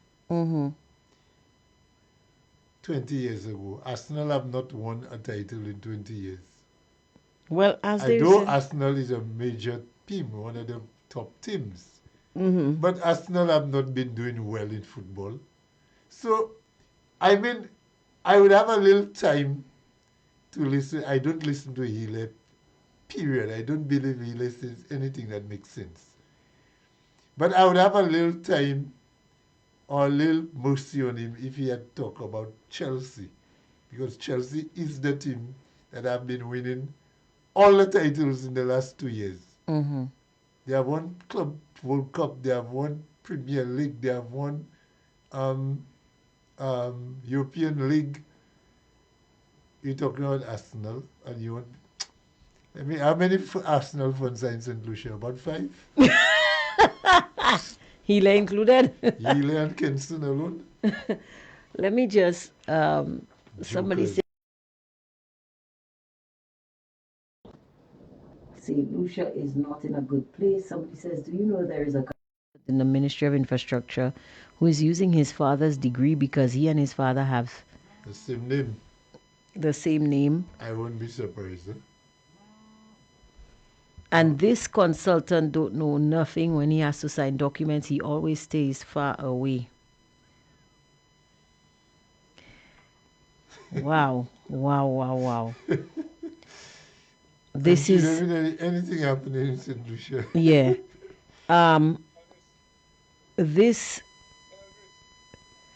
I have to pay attention to. I say you because you have started your environmental friendly lights.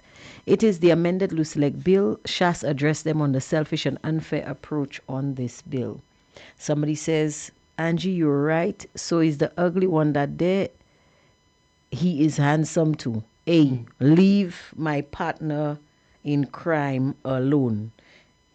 Although it's me alone, he thinking of committing the crimes, and he always looking to arrest me. But the point is, he's still my partner in crime, right? So leave my partner in crime alone.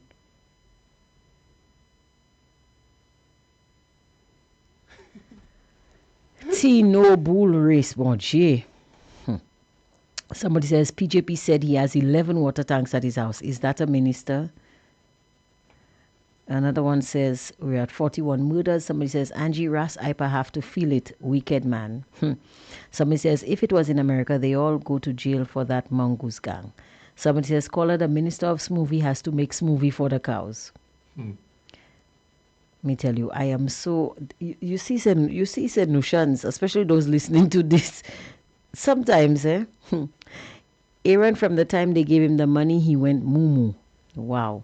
Somebody says, Peter Chico, don't let your heart break for these red bugs. They don't love themselves. They rather the ministers get rich on their tax money.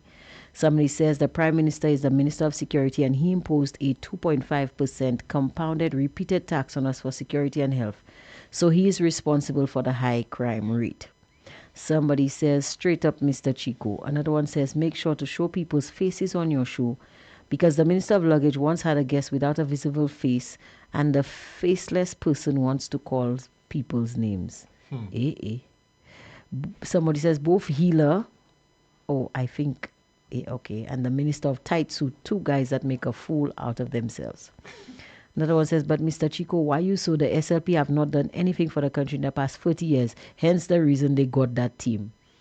I tell you, I tired of solutions, especially ours, because they are easy. But I love you guys all the same. You tell it like it is, and you're not afraid to say what you have to say. Guys, our time is up. Oh, yeah, we're going overtime there. We're gone into overtime, and this is not a... Somebody says hate and wickedness is costing the citizens of St. Lucia so much more than love, and continuing the projects would save us. Wow.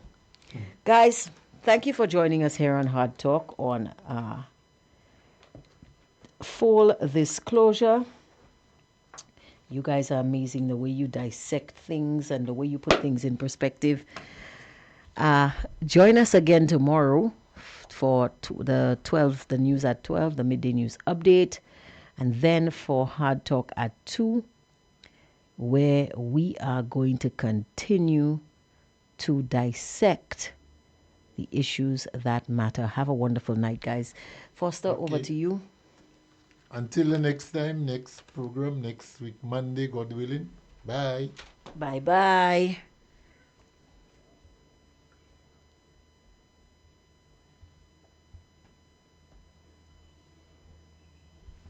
Program bringing you the facts on political issues, hosted by Foster Chico.